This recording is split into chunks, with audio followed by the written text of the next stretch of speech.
Hello, everybody. It is Indy 500 time. Qualifying. Bump day.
Welcome, everybody, to my first stream in...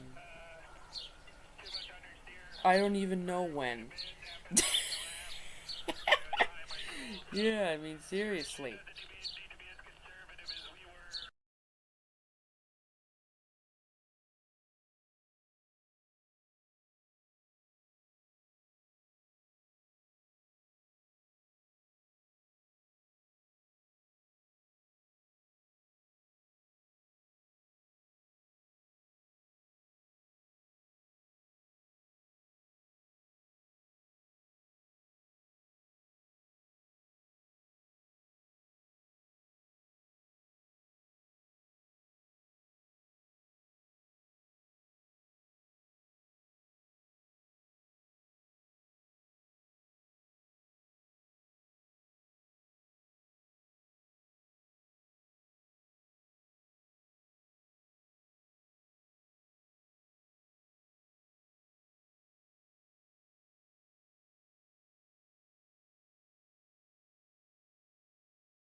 So the speed is underwhelming, you know, from what I thought we could do. So thanks, Marco. Let you go get your pictures taken. So Marco jumps back in as a solo runner. Here's Catherine Legg as a solo runner. Townsend, you did that what? You've done 10 Indy 500s. How many were just one-offs? All of them? No, I mean, no, not when you were a full-time driver, right? Just about. I mean, really, '08 was the only time I ran other races on the schedule. So how it was hard part is of that? a plan. I mean, Marco's used to it by now, jumping in. Catherine Legg's done it a handful of times, too. Her lap 1 speed at 2:30.4 looks solid, but looked a little uncomfortable there in turn 3. Car moving around a little bit. But, yeah, I mean, there's a lot of muscle memory. But I'll tell you the hardest part about one-offs is not just what you do behind the wheel. It's everybody around you as a team that's also doing it as a one-off. Yeah. Remember, the people have to come from somewhere. The engineers, the spotters, the guys that are over the wall doing the pit stops. The result here is not just driver and driver alone. We talk team all the time, and that's where it gets difficult. It is a team effort, as you say, Townsend. I mean, this is a team sport, and it's not just the driver. Every member that touches this car, that goes over the wall, all of them are doing this on a limited schedule. And so, yeah, you're right. This is all about building up together over the week, leading to qualifying, and then hopefully being able to produce when it counts during qualifying. Wow. Looking very Wow, she consistent, picked it up there. 2:30.4 on lap 3. And based on the performance so far, if you're Catherine Legg, you're really going to manage to make the race first and foremost, to be in the show. The car's not showing the speed to contend, certainly for the top 12. So she knows that her teammate Nolan Siegel's in a bit of a hole right now. There's only 34 cars for 33 spots. So what you need to make sure you do is protect the equipment, hit your marks, be consistent as she hits the wall coming out of turn 4. She's going to keep going to complete the run. Didn't lift, Townsend. Wow. Kept her foot in the throttle. Catherine Legg finishes with a 4-lap average of 230.2 miles an hour. I hit the wall on the exit for that. I'm sorry. I just did out, but I didn't want to lift on the last lap. Well, she didn't lift. I'm Well going to done. take the blame for that, Catherine. I said hit your marks, but I didn't mean this. She hit and left her mark, but kept going. Just got high mid-corner, and the thing walked up in the gray area. But talk about doing the right thing at the right time. She's got enough experience to know that as long as you can steer it, hammer down. So impressive. You think back to Takuma Sato doing that a few years ago to get into the top 12. Will Power did it to get into the race. Well, welcome guys to Indy 500 qualifying. You just, unfortunately, before the stream started, Catherine Legg hit the wall out of turn 4, right there. And she did not lift. She didn't even lift a little bit. That is how crazy she is. She is absolutely insane. And that was on her last lap, too. No way. Who's this? And Hunter Daly is out on track now. So I do want to ask, guys, we have 11 viewers. Pretty good, 12. So thank you all for joining. If you have any questions, feel free to pop them in the chat. Yeah, just pop them in the chat if you want. Let's see what happens. Hunter Daly, I think I saw a little bit of a lift. Yeah, little tiny lift. Oh, look at that! He has Jeff Gordon, like, racing shoes and the gloves. Oh, look at that! Oh man, I'm jealous. Oh, it says Connor on because he has like Jeff Gordon inspired shoes and gloves. I see, so it's like his own custom shoes. That's cool.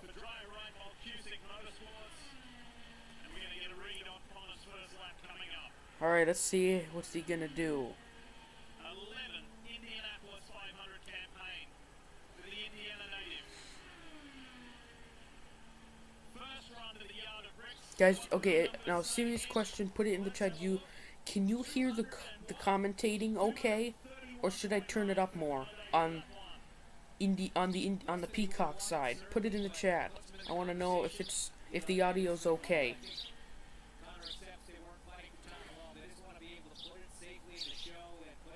But yeah, let me turn it up a little bit, actually, in OBS. Carpenter with an average of 232.0. Okay, guys, I put it like just about. Okay, I put it like about almost half right now. 24 viewers, 22. 1 like.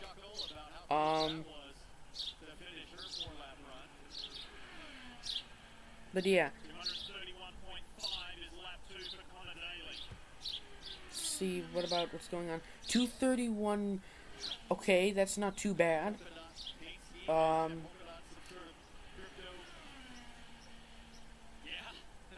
Yeah.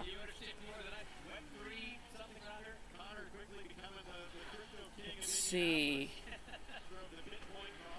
I have no idea. Let's 27 viewers.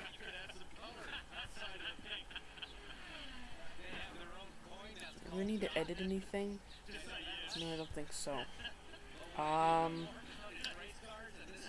31 viewers. I just want to say thank you all for joining. 231.3. He's dropped off a couple of usually about 0.2 of a mile an hour each run.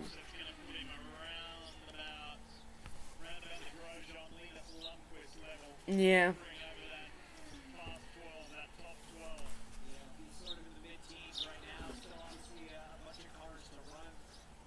Check a flag in the air for Connor Daly, and this puts him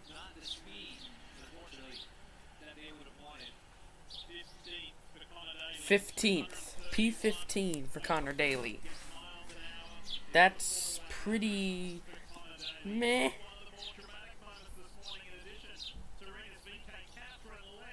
Yeah, look at this. That is her tire where she hit the wall. And she did not lift.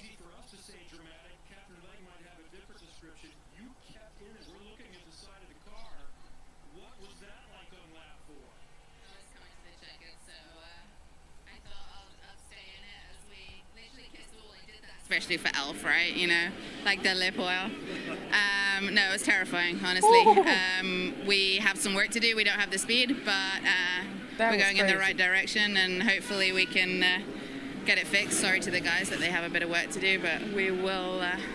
We'll probably have to try again later. All right, thank you, Catherine. Dylan, so Kevin, some good news and sort of some bad news on the 17 car of Kyle Larson. It's back in the garage. The team has combed through it. There doesn't appear to be anything wrong. What sounds like happened was sort of an electronic miss. We've heard the plenum term kind of used to describe some of these issues in the past. It sounds like that was maybe the case for Larson, and that he felt the miss in the engine and he shut the car down. And that's something where the team maybe feels like if he had continued, it may not have caused a bigger problem, but still decided to come back to pit road and just check everything over just to be sure. So the engine is the same. There was no major problem, but Larson doesn't have a time, so he's going to have to go back out again. Yeah, it's going to be an intriguing afternoon, isn't it? Because there's a myriad of stories. You just heard Catherine Legg say probably have to go out again. Kyle Larson's going to come out. Rinus VK is going to come out again later this afternoon. How about this man here in the 5-hour Energy Honda for RLL? This is Pietro Fittipaldi. Yeah, this guy had a hiccup in performance with his drivetrain yesterday, came to pit lane, and they assessed it as an overboost. Initially, there was concern that they were going to need an engine change. But listen, if it's Pietro Fittipaldi with only one race of experience here in Indianapolis, or Kyle Larson, I like the mentality, which is, hey, I'm going 235 miles an hour and something goes wrong. I get an alarm. I hear something that doesn't sound right. You are literally flying like an airplane. Safety is the right decision until you can properly assess things. I'm sure Kyle Larson will get another run. And for Pietro right now, that straight line speed, right about 235. That's consistent with a lot of the Hondas we've seen so far today. So sometimes they do adjust the steering wheel so it's a little crooked. Christian Lundgaard, his teammate, had a full lap average of 231.4 miles an hour. That's exactly what Pietro's first lap was. Second lap, 231.1. 31-1. Trending downward from his teammate, certainly Graham Rahal, one of the last cars to run, so we're going to have to wait to see what that car has. Takuma Sato a little bit before that. Here, I turned the desktop volume down a little bit so that it's not too overwhelmingly loud. He's digging in his second 68. 500 campaign. He did his first one back in 2021 for Dale Coyne. 77. What's this one say? 231.0. So less 231.080. mile an hour range, but at the moment he's tracking. Guys, you want me to mute the audio and then it's just me commentating? Well, I'll still be able to hear, but you want me to mute it on the stream side? And the track temp is sneaking up. Dave, I wonder what it feels like down there. I'm going to try that. So I'm going to turn that off. So now all you can hear is this. Or is me talking. Maybe we'll have it a little teeny bit in the background.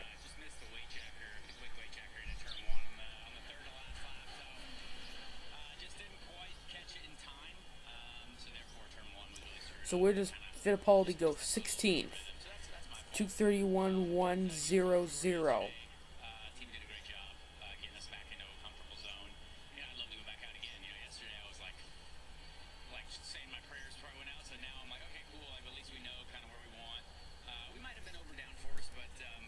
Proud of the team for kind of getting us back into a comfortable feel.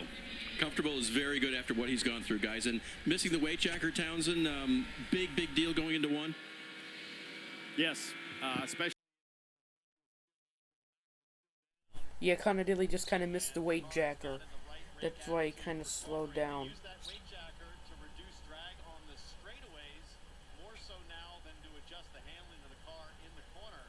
Next up is going to be Tom Blumquist. He's going to be going. Almost 100 viewers. Kyle Larson, but it's not looking good right now. No. Yeah, I saw that. Yeah, he had to pull in. Something happened. It kind of popped. But they said that there's nothing wrong with the car. So it was just kind of a little sound or something. Although it's better to take safety, obviously, than risk. Bren Dial says, I want Larson too. Same.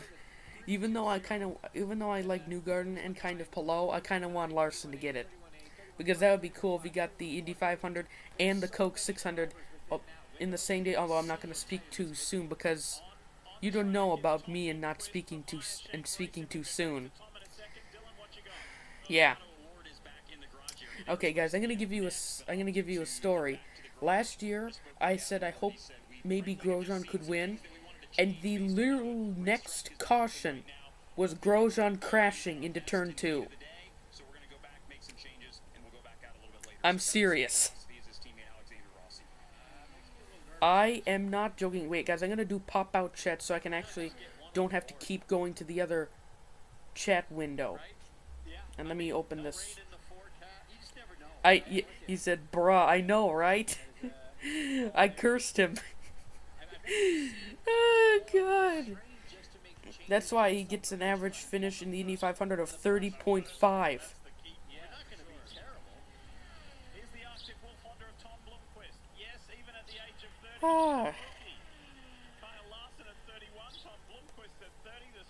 I was gonna get a model of Larson's car, but IndyCar's store, they're having a lot of orders. They're in high demand, and they will start normal order fulfillment like June 4th, I think they said. So I decided, nah, I'm gonna wait until then. 231.6. Oh, okay, it's pretty good.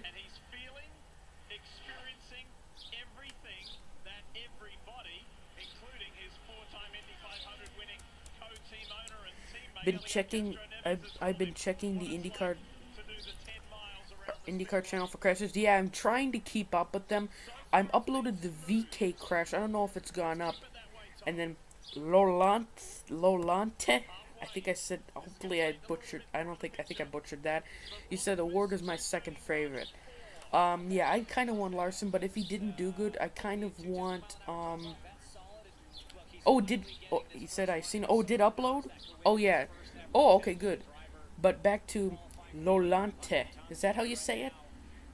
I butcher a lot of names. Yeah, he said if Larson doesn't get up there, I kind of want Alex Palou to get it. That would be like my second pick to win this year's.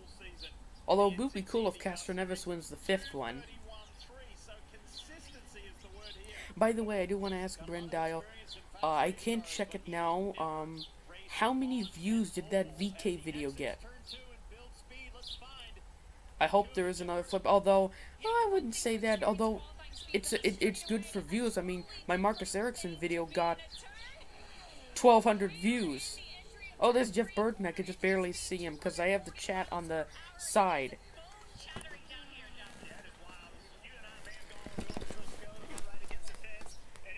VK, I saw the VK crash. He wasn't even on his qualifying lap. 11 views. Oh, man. Wow, 11 glorious views. But yeah, my Marcus Ericsson video got like 12, probably like 1,400 by now.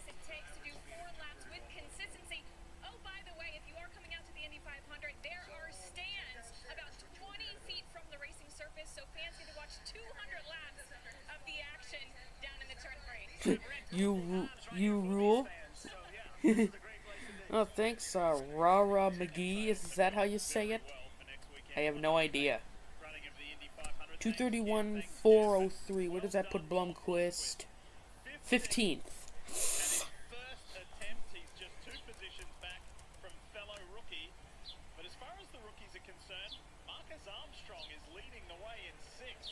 Bogan World says Penske looks good. Yeah, I'd say that too. How many viewers do we have?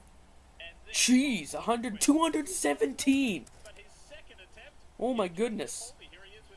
Oh, there's Pietro Fittipaldi. I never realized Pietro Fittipaldi's 27.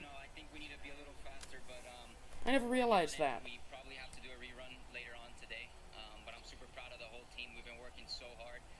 Chevy running Toyota into the ground. Wait, just Honda? Or is it? Wait, no, I thought there was Honda. Was it? What do you mean? Do you mean?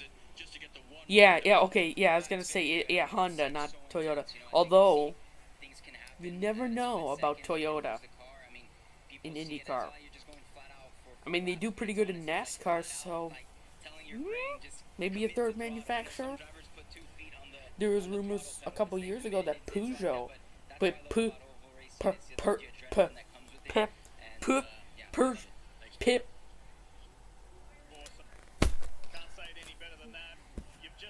what am I saying? Whoo! Felix Rosenqvist. There are so many Quists now. We have Rosenqvist, Lundqvist, Blumquist.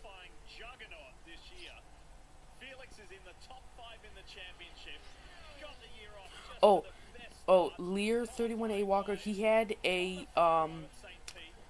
like some kind of weird, something happened with his car. He pulled into the pits, but they say nothing's wrong with his car. He's gonna have to go later. Rick Madlock says Toyota has been in IndyCar before. Oh, they have?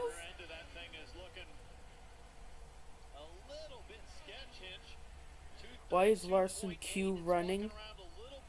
Oh, not Q. No, not Q running. Something happened with his car. I think Jamie. What? I don't know who that is. But yeah, back to Lear 31A Walker. I think something happened with Larson's car. Yeah, going later is probably better. Hopefully the track warms up more. Yeah, I'd say that too. A cold track is really sketchy. 232.8. 232.6. He fell off a little bit, but still. Yeah. Yeah, it'll be hottest in about an hour or two. Yeah. It's like, I think it's gonna get up into like the 80s there. Well, meanwhile, where I am, it rained yesterday. And I think, well, I can't see anything because I'm getting blinded. But it might, it looks like it might cloud up again. Yeah, it might cloud up again. Oh yeah, the kart days. Oh yeah, oh okay, in the kart days. Ganassi ran Toyotas. Oh, okay, so back. Whoa, look at that. Rosenquist with the 232.5 on the dot. But yeah, Bogan World, yeah. Okay, so way back, like in the 90s, like 70s, 80s, 90s, they ran Toyotas. Yeah. I think Lotus once even ran in IndyCar with, like, engines. Was it Lotus? I think Lotus.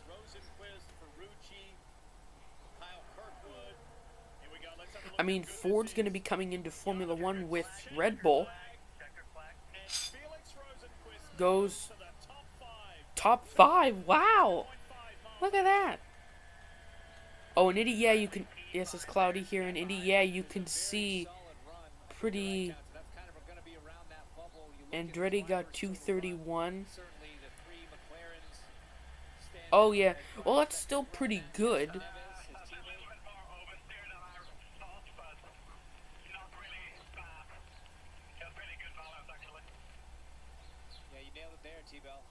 Oh, it is Palou, not Grosjean. Guys, remember, Palou is in DHL now. It's going to take me a long time to get used to that. Well, it's pretty easy. All you need to do is look at the number. Yeah, the track's just going to get faster and faster. I agree, Lolante. Wait, is that how you say Lolante? Thanks. Now I get with... Now I get it with the overcast. Let's see what. Let me go back and take a look at the viewer count. It's 217. 416. Okay, and 22 likes. This is my best stream I've ever done. Like, seriously. Jim Clark won in the Lotus in 1965. Yeah, I remember that. I've seen that on the news. Or not on the news, on YouTube. The Jim Clark one. I think, didn't Alberto Ascari win back in, like, the 50s?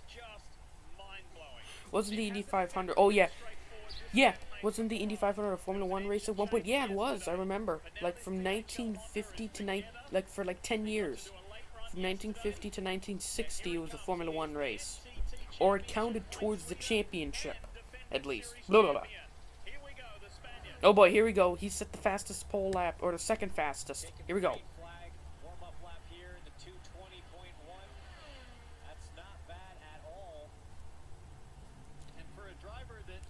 I miss you here in Brazil. Good broadcast. They ran F1 on the track, but not an Indy race. Yeah. Are they using the lighter, cooler aero screen in this race? I have no idea. It looks a little different. They might be using the new aero screen. I was at the 2004 or 2005 race. Those engines were so loud compared to today's F1 cars. I know, they're still pretty loud though. And in my opinion... Okay, wait, question for everybody. Which engine sounded better, the V10s or the V8s? Which one, guys?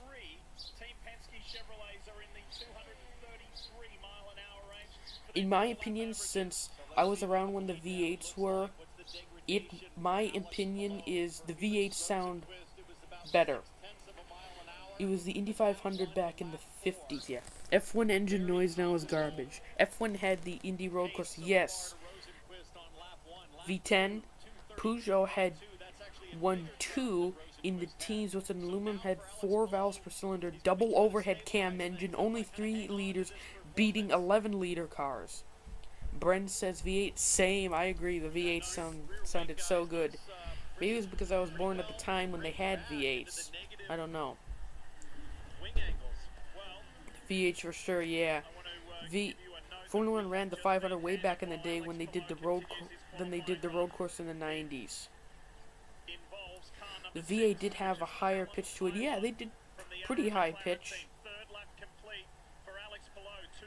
232.2. Qualifying time for car number 6 has been disallowed for a non-compliant left rear wheel offset. 14.6 found in post-qualifying tech inspection. inspection. The drama on day one continues. Crashes, changed engines, and now a car's time being thrown out. So now Ilott goes from 231 miles an hour to now 0 because of some kind of rear component piece.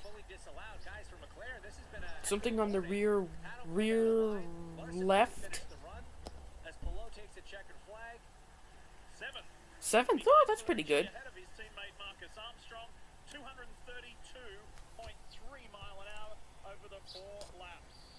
600 viewers.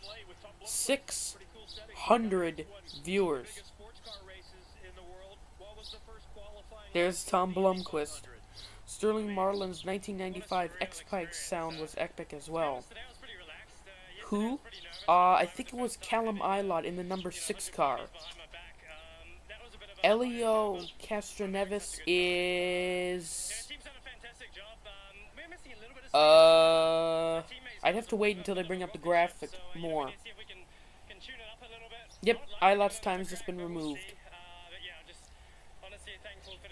I think the only 2.3-liter Peugeot's one was in the Indy Museum. The other one was in Naples, Florida Museum. And the museum is gone, so it's probably somewhere else. Is this on NBC or is it... I think, Nicole, I think they show it later. You might have to check on NBC. They might show it later. Oh, Bryn's gonna go and watch the NASCAR? Oh, okay. So NASCAR... Oh, yeah, NASCAR is coming up. Yeah, NASCAR.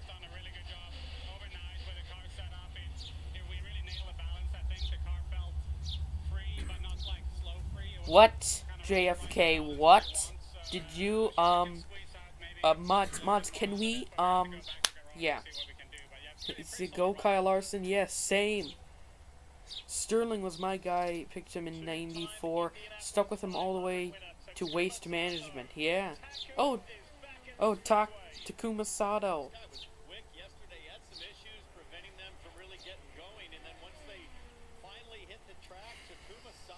They show it on Peacock, but you have to have a premium subscription until they release the YouTube highlights on the videos. I know it's only like $6, $6 a month. Is it? Yeah, Peacock only today. Oh, okay, so today is just Peak. Oh, okay. Let me check on the viewer count. 694. Wow. If Kyle Larson wins next Sunday, I wonder if he skips the Charlotte race. Yeah. If he wins, he's probably just gonna skate. He's probably gonna... Sorry. That was when a mom's bracelets fell down. But he would probably call up Rick Hendrick and say, "Hey, I won the Coke 600. Do you have another, or the Indy 500? Do you have another driver? Did you get somebody else for the Coke 600?"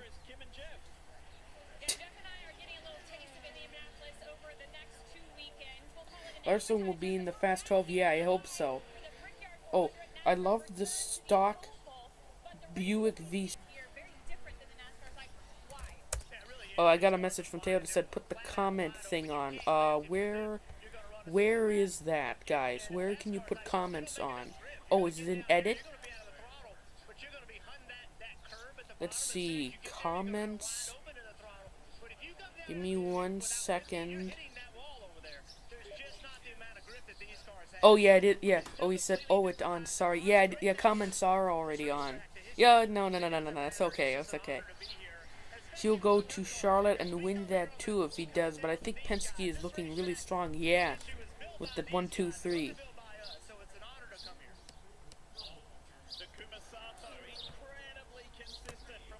Very, very consistent Sato. 231.9 miles an hour, so about 0.4 of a mile an hour. Lead off there for Taku as he's on his 4th and final run. Yeah, the consistency here is really making up for him. I mean, he was not tracking too well with that initial speed, but it kind of keeps going in the right direction for him. He can find himself inside the top 10. Yeah, somebody said 700 viewers. Yeah. 788. 787.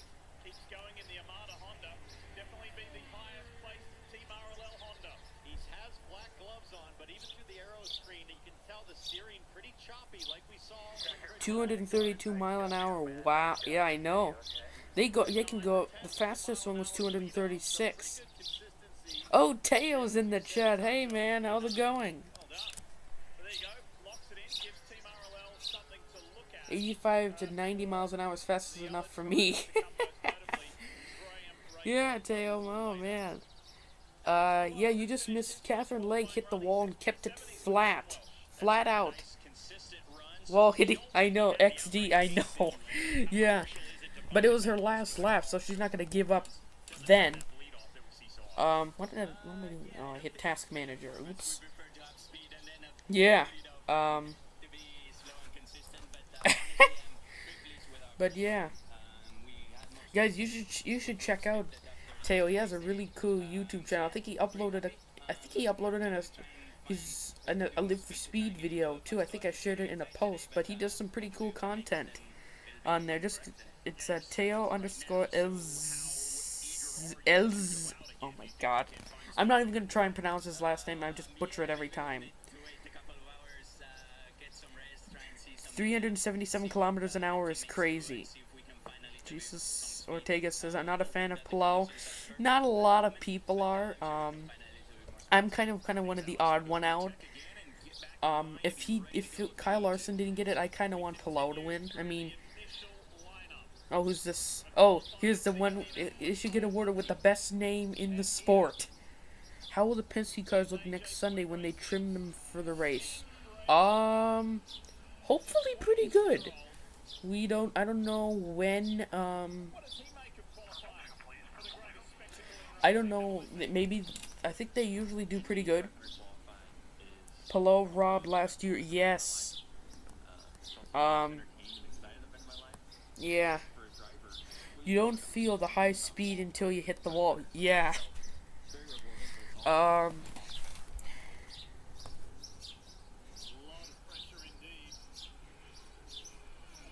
Whew. Oh, I do want to, guys, another quick question. Let me put it in chat.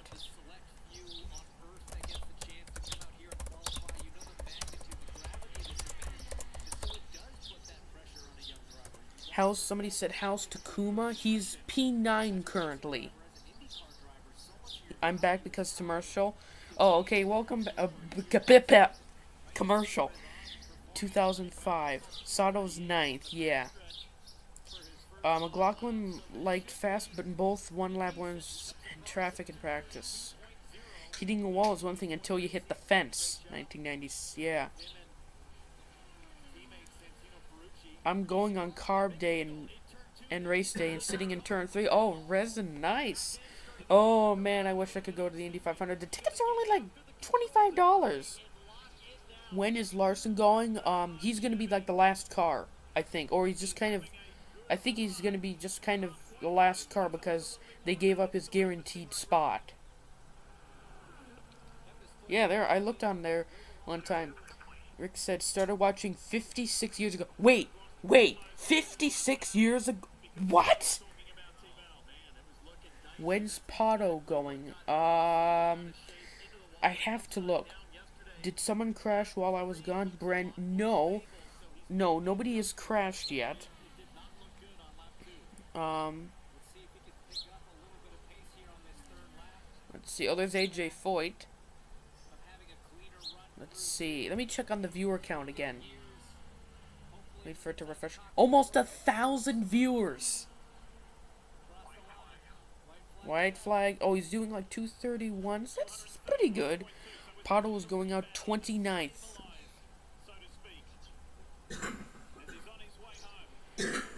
Okay. Highlights on ABC in early 70s. Oh, Blinky is sitting in turn 2. Okay, bye, Bren, watching the NASCAR. 60, lives 30 miles away from the track. Wow. Teo said there's a lot of people watching. Yeah, I know. This is crazy, and I'm almost at 1,330. I'm almost at 1.33k subs.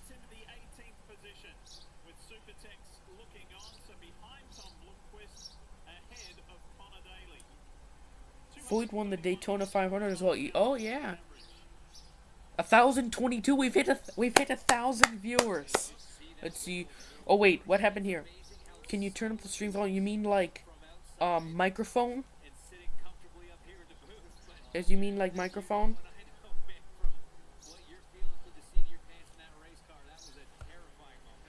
So, okay, Blinky, do you mean like microphone volume?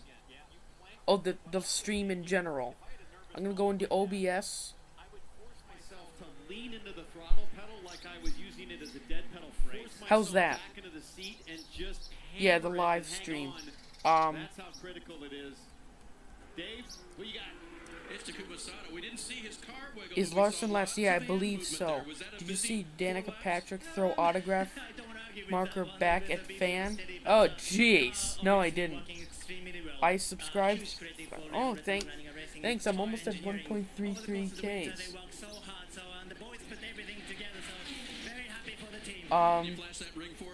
It's pretty good. Okay. I pray to God Larson gets in. Yeah. It would be a shame. If he didn't get in, I wouldn't be surprised if he even does the 600. That's better. I could hear it better. Oh, okay, good. Is the microphone, like, can you hear me talking okay? So they do have the Meyer Shank Racing Alliance. Elio Castroneves. What in the world? That motorcycle. Oh, Bren's back, another commercial. Oh, he said, gotta love copyright and videos. What do you mean? Like, I'm surprised. Did my videos get copyright?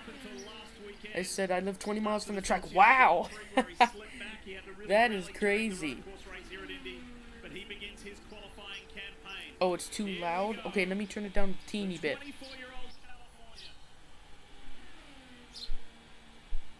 How's that? Better? Teo?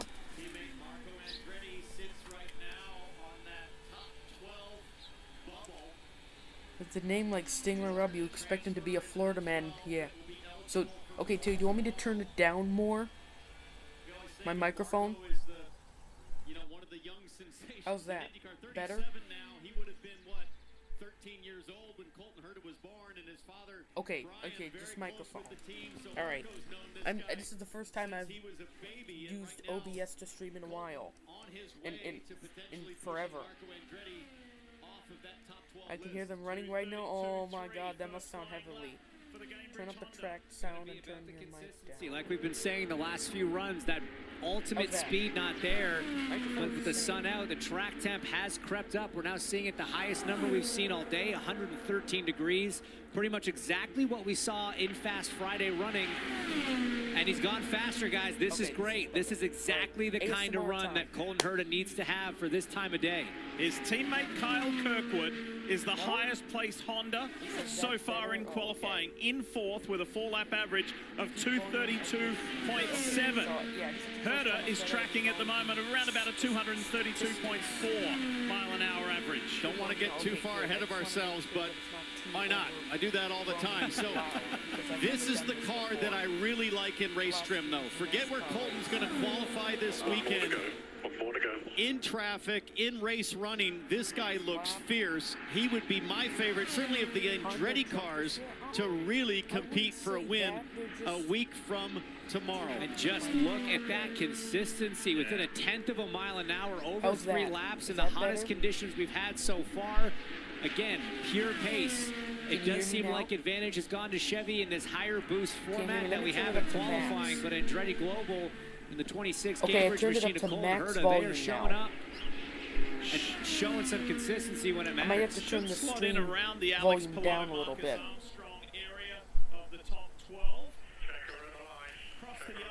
Pole day is 9 cars. I believe it might be, yeah, it might be 6. Robin's Resin said, do you live in Indiana? No, I wish I did. I'm in New York, unfortunately. But yeah, I wish you never know, maybe someday. Can't hear you at all now. What's the point? How many cars are entered? Oh, wait.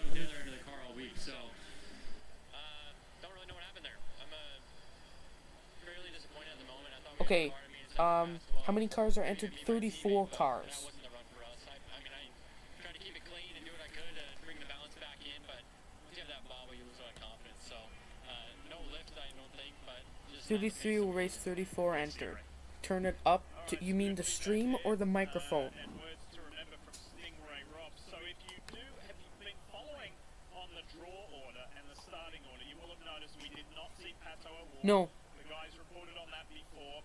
They sat out their turn. They'll come back later. Scott Dixon undergoing an engine change in the PNC Bank Honda. So The stream. Okay, stream. Kumasato. This is one of the 7 How's that? rookies in the field, and it's the third and final car out of the Ed Carpenter Racing stable. This is Christian Rasmussen. And if you want to plot a trajectory for a young driver and a racing career, look at those results. F2000 champion, Indy Next champion, winning at Daytona in the 24 hours. Oh, there's a snake. Killer. A snake. Charmer. I don't know how charmed this snake was. That guy made a bad decision to try to cross a hot racetrack. Could have made Look it. at this brutality. Highly improbable. The other car that No way. It's like 3 hours away. he begins his run. The other car that didn't come out So in it's not- I don't know, it's not really draw worthwhile. order. Ryan Hunter-Reay in the Dreyer Reinbold Cusick Motorsports Chevy. So let's focus on this young guy. He's fast. He's had a bit of a wild ride so far in the 4 rounds thus far of his IndyCar career in this season 2024. But he's enjoying it.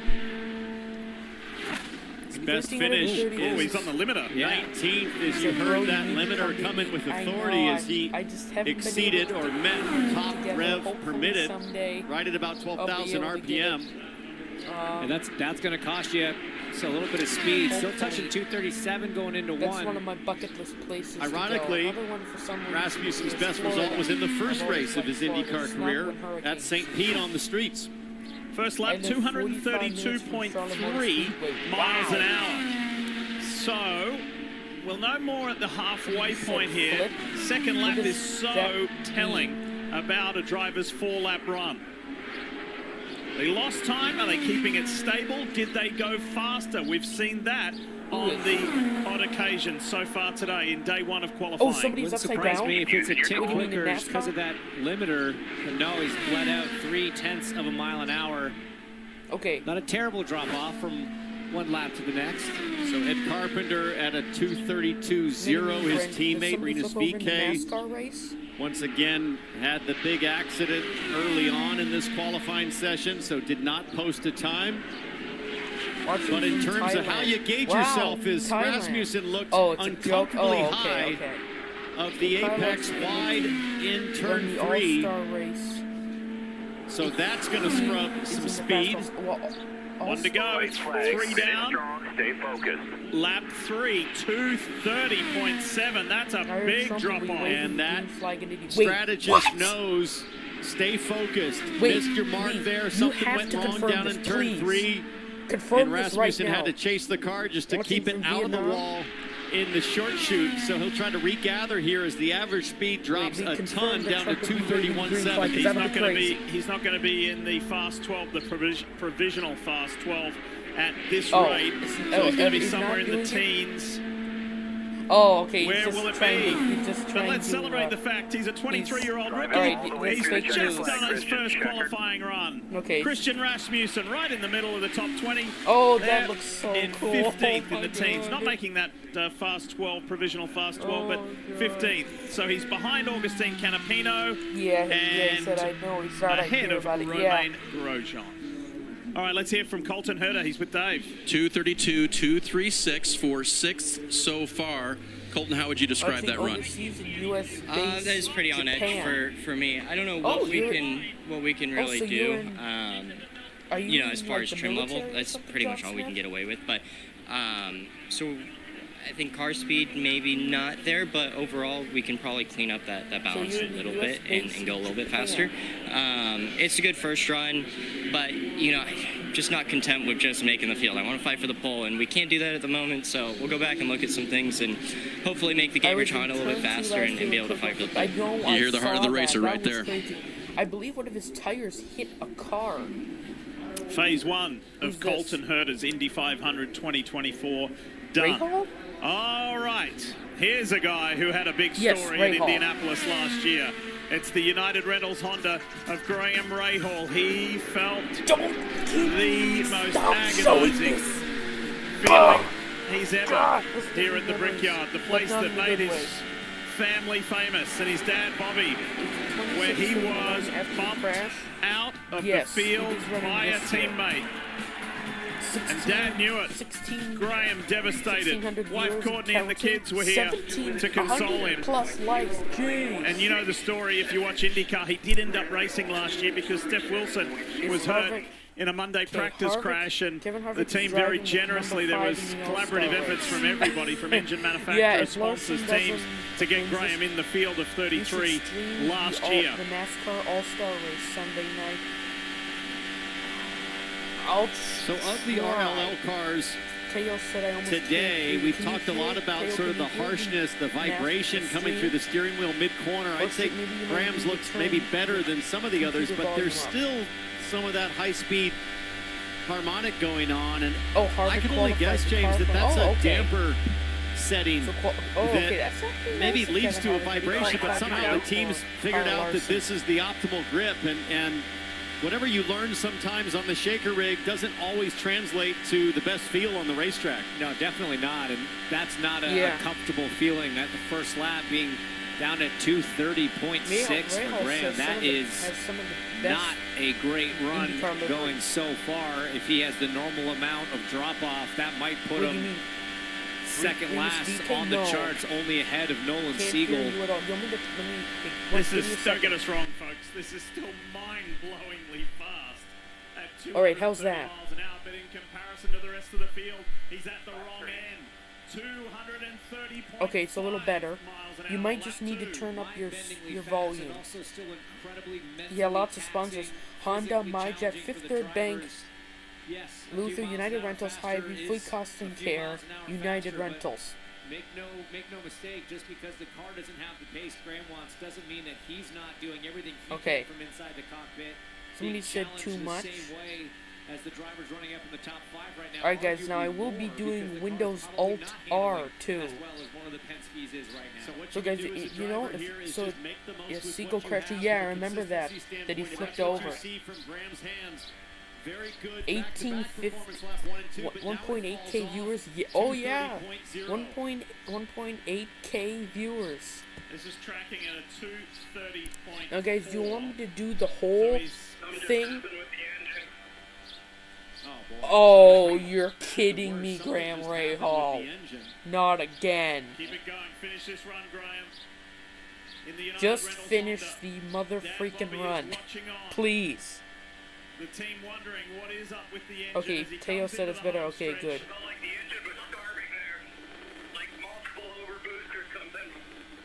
Finishes the run 229.7 is the last lap for a Rahal said that it sounded like the engine was starving, like an overboost or something. 3:21 a.m. in Australia. We really do miss not having the Indy race down under. Yeah, it's too bad they don't have it on Australian TV. By the way, I'm curious, how old are you? 12. I use it in the channels in my grandma's name. What is this? How does this happen? And they came in with such confidence to the month. They thought they had a car that supposedly is less track than yesterday. This is really baffling. They had their Indy recovery plan put into effect, but it does not seem to have watch Aussie Supercars. I try to watch some of their videos, but I'm not able to watch the actual race because I can't. They don't show it on TV, on my TV. I've been to 4 Indy 500s. Wow! And the thing Graham Rahal will ask is how does there's Castroneves. Somebody was asking where Castroneves is. There's Castroneves. Quicker average than what I'm driving. And I know people that have been watching all week. Those other streamers are ruining it with their babbling. I know. I've been to one. Is the guy who crashed today in qualifying having another chance? They said, they said maybe in like 2 hours. So like probably towards the end of the day. In that mode, there's something Indy Baking 500 oval bread. What? To remove the risk of being copyrighted. Oh, I haven't gotten copyright in my other videos. When does Kyle Larson qualify? Later. It's like the end. Not Larson, the other guy. But earlier in practice, he was well out of the mix. Renus VK, he's going to be towards the end too. What can Elio Castroneves do as he chases 5 wins this month at Indy? Diff, he's looking pretty good on straight line speed. Let's get going in the Cliffs Honda for Meyershank Racing. Ericsson fan here. We have some Formula 1 people here, I see. This is not on TV. Yeah, I know. This is just day 1. I think the actual bump day qualifying will be on TV. Thanks for the feed from New Zealand. Sure, no problem. You should let the TV commentators handle this one. Okay, I'm going to turn... Alright, give me a second. Lap 1's going to tell us a big part of the story. And if you've been watching since the start of this, we mentioned Christian Rasmussen missing his marks in a corner. Elio's going to miss it 16 times over these 10 miles. That's his style. In your opinion, he thinks he's nailing it. I know. That's, but yeah, he does have that unconventional line. He's used it to good effect so many times here at the Speedway. That first lap at 2:32.0, not quite up to the pace that we saw out of his teammate. Teammate's 4-lap average was a 2:32.5. Yeah. So a good chunk down. Track temp, 114 degrees, ambient now up to 80. Every degree on either of those readings makes a difference. And I was talking to Barry Waddell, guys, this morning, who's a spotter for Tom Blumquist, teammate car here to Elio Castroneves, about Elio's line, and he said, oh, it's the craziest thing. He said, we look at the data, but what Elio's doing is he trades steering input for radius, meaning he's going to run a bigger radius through the corner, but he demands less of the race car. And he said it helps him in the race because that car just turns better in dirty air, the way Elio sets it up. And Elio readily admits to the team, hey, I'm okay giving up a bit on qualifying because I know this is what gets me a great race car. He certainly proved it many, many times before. Lap 3, pretty consistent, 2:31.8. Yeah, it's going to be frustrating for him, though. He's tracking it at just under a 2:32 even, high 2:31s, and that's going to put Elio around about the top 12 or 13th if he can hang on here on this 4th and final lap, and he's the last one to come. There's Mike Shank and Jim Meyer. Jim Meyer in the light blue shirt with his back to us. Mike Shank looking a little perplexed because Elio comes to the yard of bricks for the 4th lap, and the 4-lap average is going to put him 14th at the moment, 2:31.8 over the 4, and Mike's like, we're so close.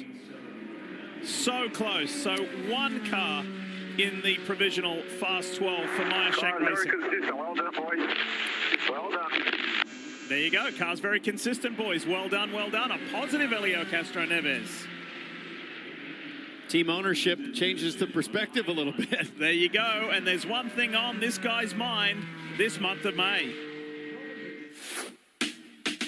And the drive for 5 begins right now for Elio Castroneves. Yeah, drive for 5 became sort of a slogan, but now it's my mojo. Even my codes in the bank is drive for 5. Oh boy, now they're gonna find out. We have an amazing opportunity to win 5 times. 5 times! Being able to be part of making history, this is, oh my God, it's incredible. All right, I'm going to grab the ATM card from his bus. You try to plug in drive for 5 into the PIN code. You're probably not far off, man. The 06 gets pulled into pit lane. They'll go through the standard procedures, photos for qualifying and everything. But yeah, I mean, it's just incredible. What's so impressive about this career at the Speedway for Elio is the time over which it is spread. First win back in 2001, most recent win in 2021, and here he is now in 24, still trying to get after it, still trying to make that 5th and record-setting win happen. Yeah, they're very. He seems happy, though. Some of them are pretty fast. He sounded happy on the radio. He seems happy. I've never seen Castroneves happier with a 14th place qualifying, but a guy who I'm sure is not happy is down on pit lane with Dave Burns. Yeah. Well, Townsend, with all the work that went into making this year nothing at all like last year, Graham, how frustrating was that run?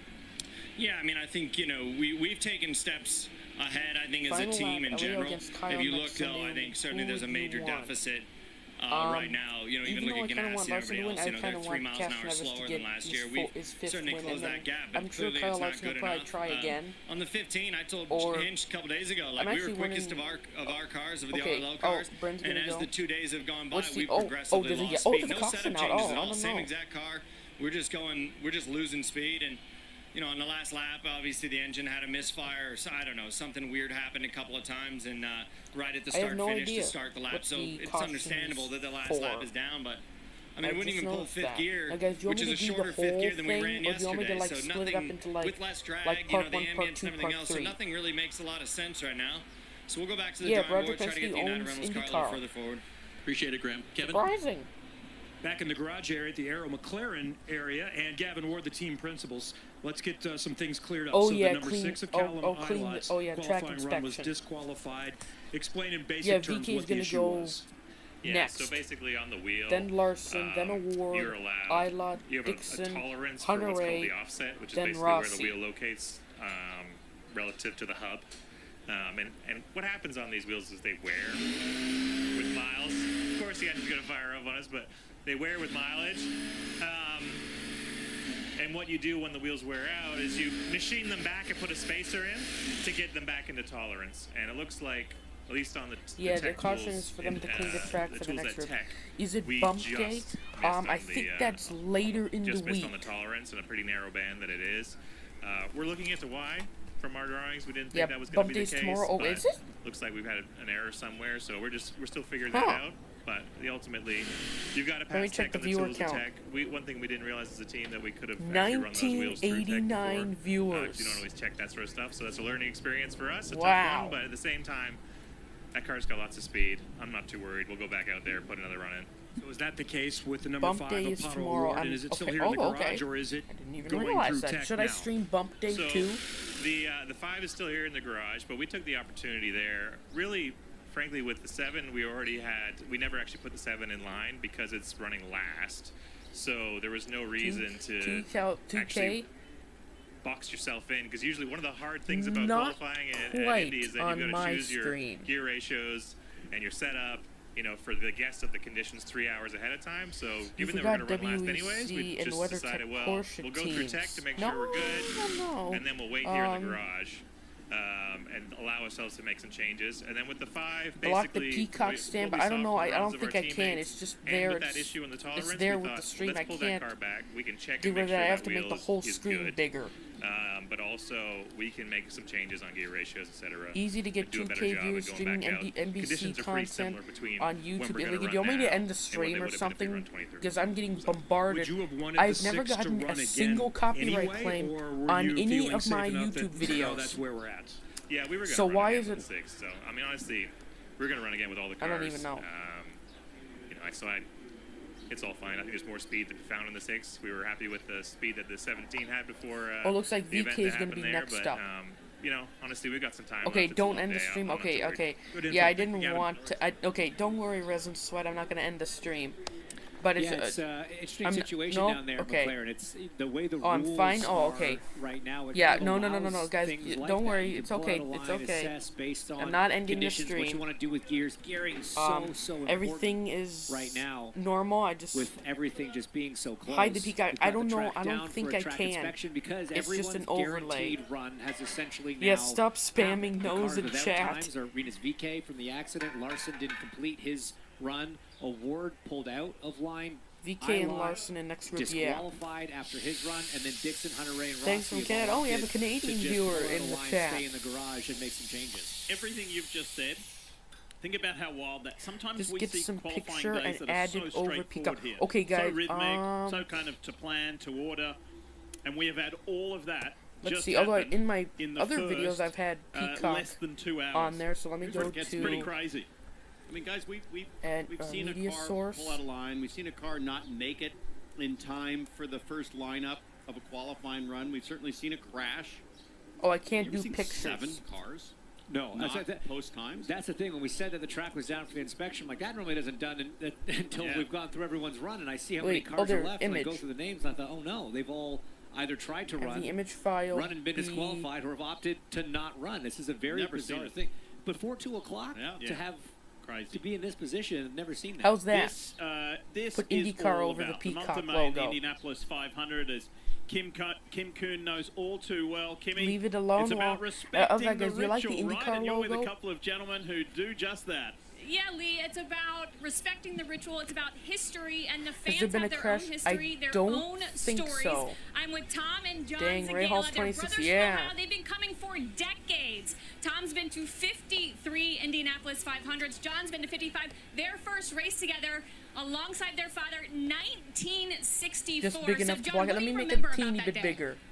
We were excited to go. Oh, Our dad what am I doing? kind of grew up with his first Whoa, race what was am I? in What am I? 1930 and talked about Guys, Indy I'm new 500, to Indy 500, OBS. I don't know how to do was this. 12 years old. I got a chance to go, and that was the coolest thing. Make this a little bit bigger. And Tom, what's brought How's you that? guys back year after year? Well, you know, it's obviously the Cover race, the but, URL. it's the fans and the crowd. And it's amazing when you okay. come here on race day, and then plus the group that we came with. My dad, some of our friends, high school friends. We even had a guy named Jim Kuhn come with us once.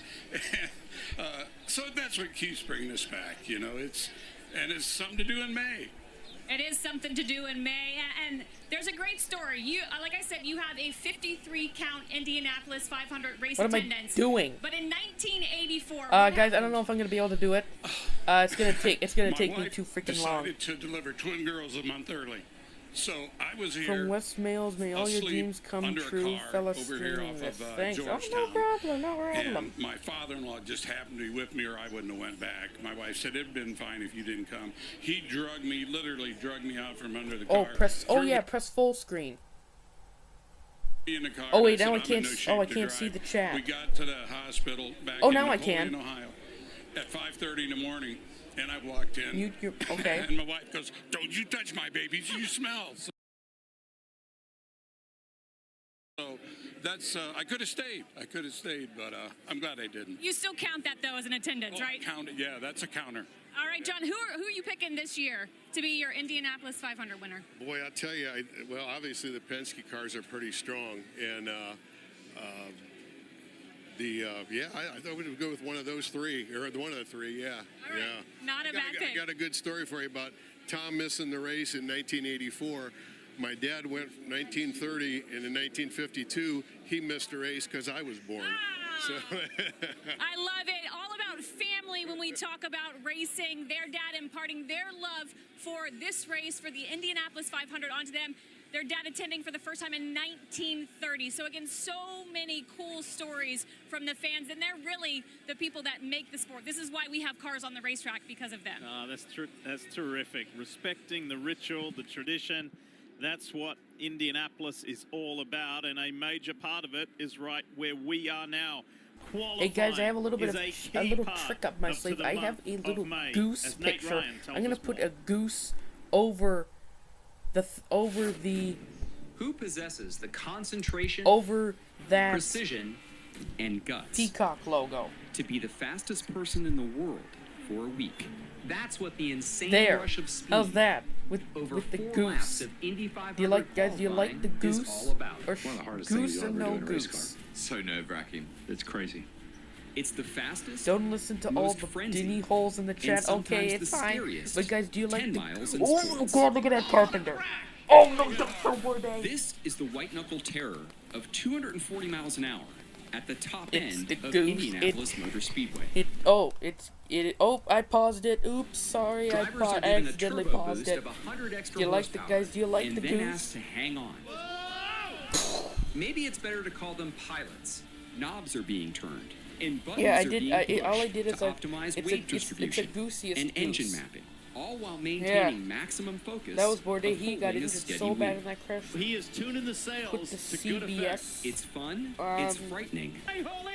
It's faster than anyone will go. This month at the Brickyard.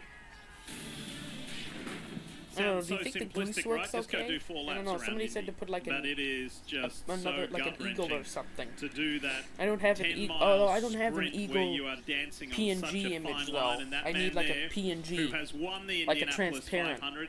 That's Alexander Use Rossi. Firehawk? I don't know. I'd have to go and download We yet to one. see Alex go out today Unfortunately. for his first qualifying attempt. Try being we heard quiet. from his team Okay, boss, Gavin Jeff. Ward. I'll We'll try. see that a little later. For now, let's hear from a 4-time winner with Dave. Oh, and he'd love it to be 5 after next Sunday, but for this Saturday and Sunday, where are we right now with the 06 car, Elio? You think it'd be going out again, and does it have more in it? Well, you know, first of all, I love qualifying. You know, that anxiety, and doesn't matter how many years you'll be here, or when you're gonna go out for you first or last. It always gets you in your veins, you know. And it's the most thrilling thing. I don't think people can understand, but it's only happened here in Indianapolis. So it's always cool to be here for that. Of course, being the last guy, there were several issues with the weather. You see everybody's in front of you going, and you're like, what the heck are we gonna do? Get a lot of misinformation, because sometimes no information is better. However, the car was incredible. It was super consistent. We just need another mile an hour or half a mile an hour to be in the top 12, obviously, and then we can try something else. However, the good news is, being the last guy, whatever we're gonna go out, the temperature does increase. You know, it increased, but it's not as big. So our delta will be closer to what we run. So that means we can actually push and see if we can improve a little bit in our lap time. So what does that do for you then as a driver if the delta's not as huge? And your line is so different than many around here. I mean, does it give you a wider berth to run your line? I don't know. Honestly, I watch sometimes, and yes, I try to do the different lines, but that's what the car gives me. In the end of the day, you can do whatever you want, but this thermometer here, right my back, you know, the Tushy is the one that tells me what I need to go, or what I need to do, and what the car is doing. And yeah, I know it's different. I think it's a little bit about Rick Mears' old styles, and it's been working. So let's continue like that, and hopefully for the race will be also pretty good too. So, Kevin, in case you're wondering, the Tushy is connected to the brain, which is connected to the foot, and that equals speed.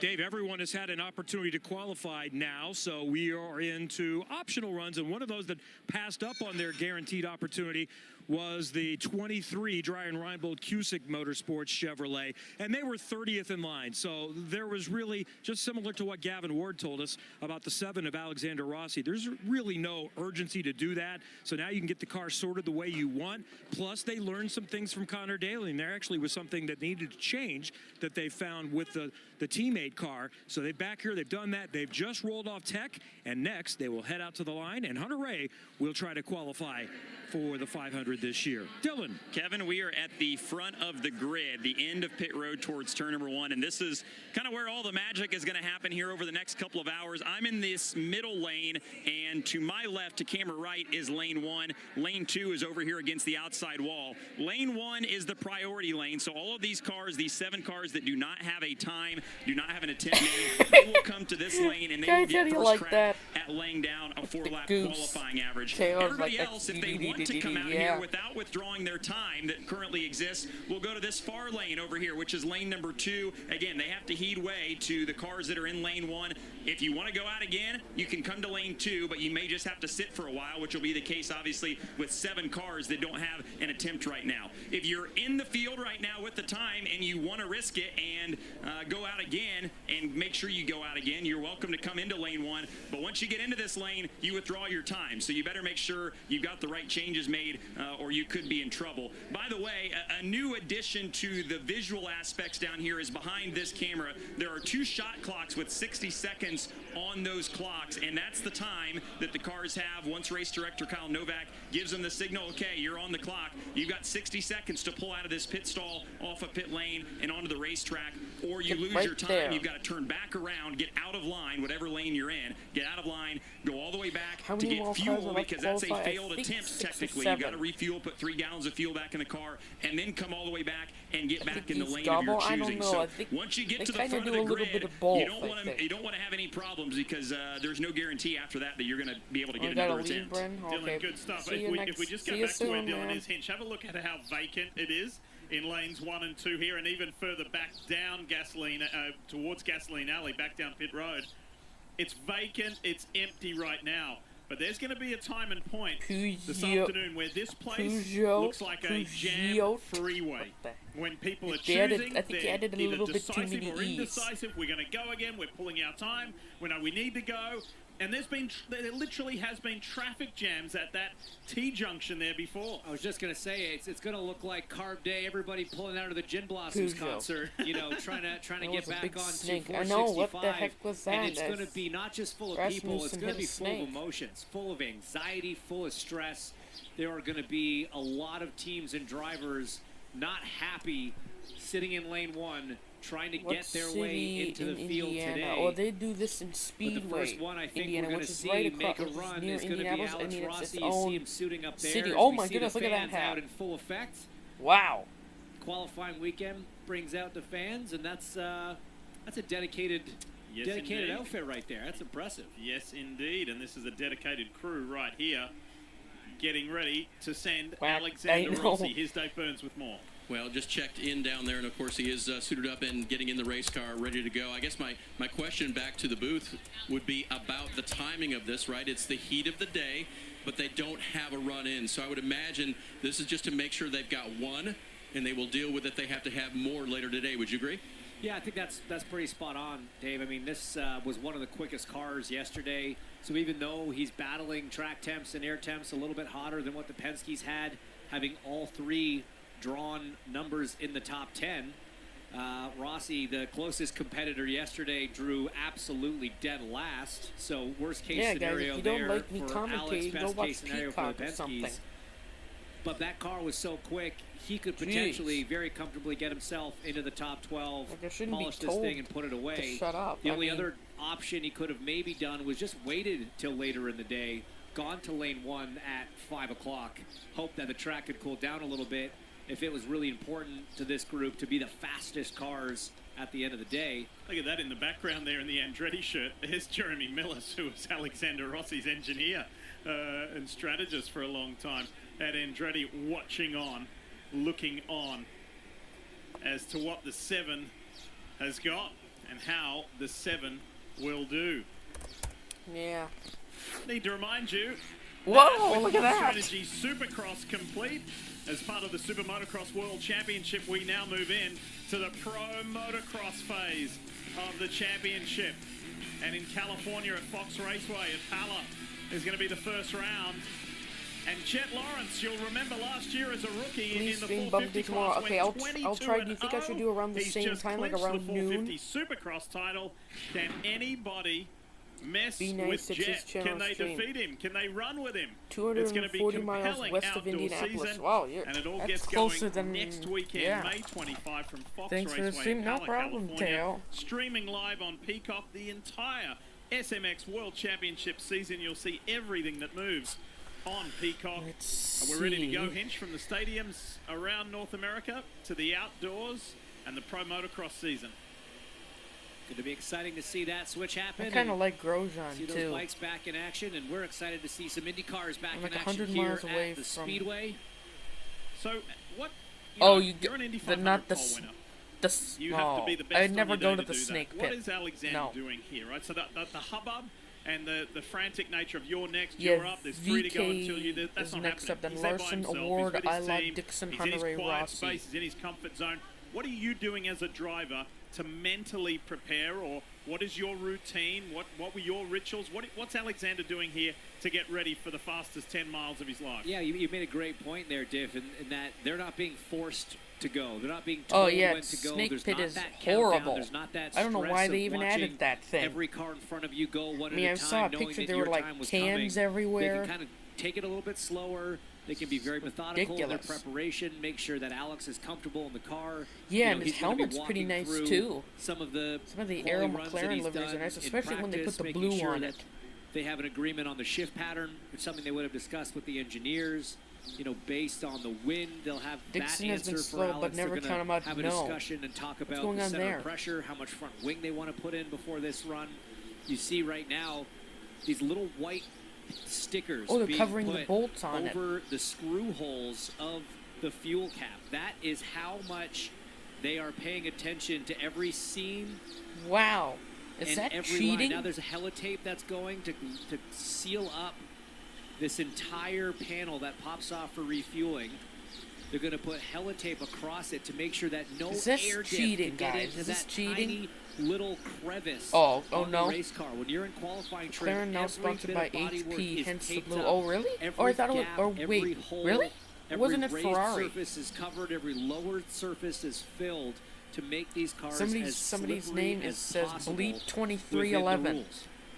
There was a point in time where Alexander Rossi was defined as okay, the American in okay. Formula One. We had it. I was commentating it with Steve Matchett and David Hobbs and Will Buxton. That was a Kansas great City. point because Is it Alexander Kansas had come out of City, GP2 and made it the to one in Formula Kansas, One. or is it the He one in did Missouri? 5 Grand Prix, but we had an American in Formula One like we do now with Logan Sargent. But he's no longer defined as that anymore, or described as that, I should say, by that anymore.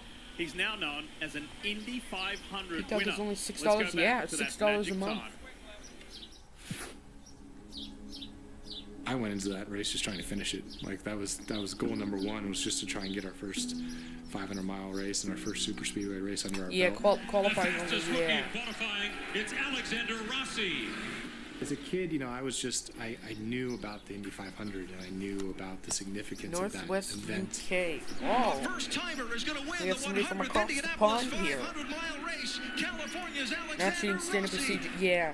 I never knew that they actually did that before. You're kind of reminded of the fact that you are now part of history. No problem. Of the best racing drivers to ever do it. So I think that kind of is what's the most special.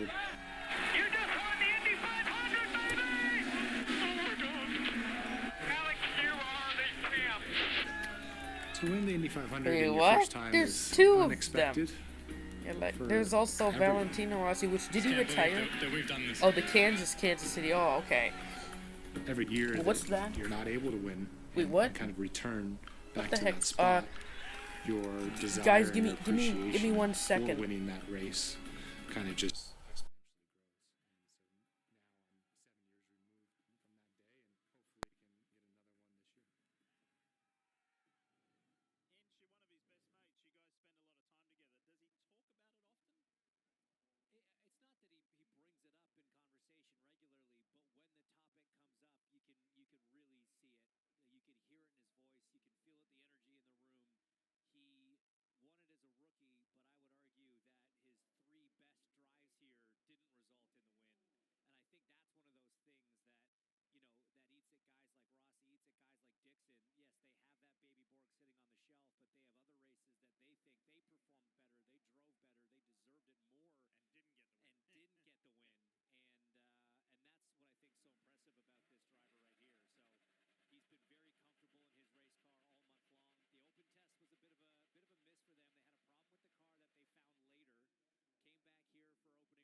Alright, I'm back. I had to go to the bathroom quickly, and I'm back.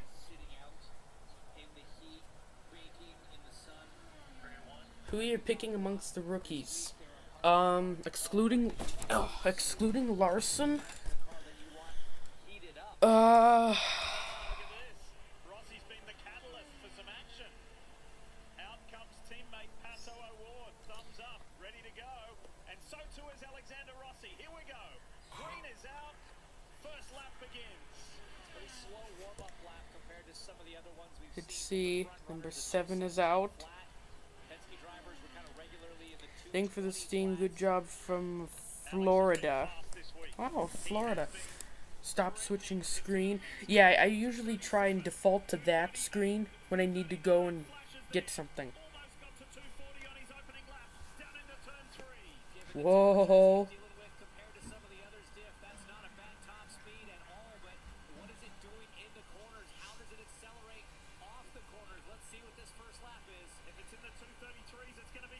Oh, 2:33.4.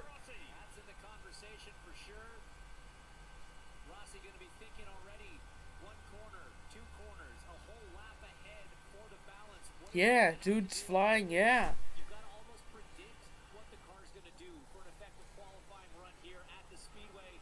Down into turn 3, just kissing 239 miles an hour once again. Oh, there's Kelly Rossy.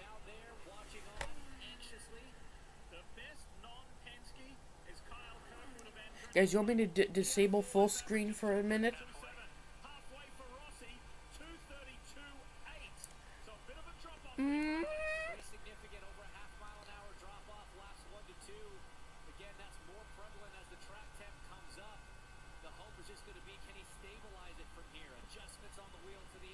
Oh, we have an Austrian in the chat. Hawaii. I'll broadcast up. Above 233, they all drive for the captain, Roger Penske, Will Power, Joseph Newgarden, Scott McLaughlin. Lap 3 coming to a close here for Rossy. What do the numbers say? White flag. 2:32.844, good consistency. That's that stabilization. You mentioned it on some earlier runs. If you could just get that first lap drop out of the way, if that's as big as it's going to get, you can keep it stable. Alex working the fast jacker. You can see maybe a little bit of understeer being dialed into the car, or as it approach the car, he's trying to dial that out. Keep it free through 3. Steering looks nice and soft, nice and consistent. There's going to be a lot of eyes on this run. Being a solo run, Alexander Rossy, really nice work for Arrow McLaren. His Chevy delivers a 2:32.6. He goes to fourth place. It's now Chevrolet 1, 2, 3, and 4. P4 right now. 1, 2, 3. Best of the rest. Guys, for Pato, nothing major, just pay attention to the wind shift for 1, 2, 3, 4, but no problem. You hear that very interesting feedback from him. Wow. Hey, look at Sporting Director TK.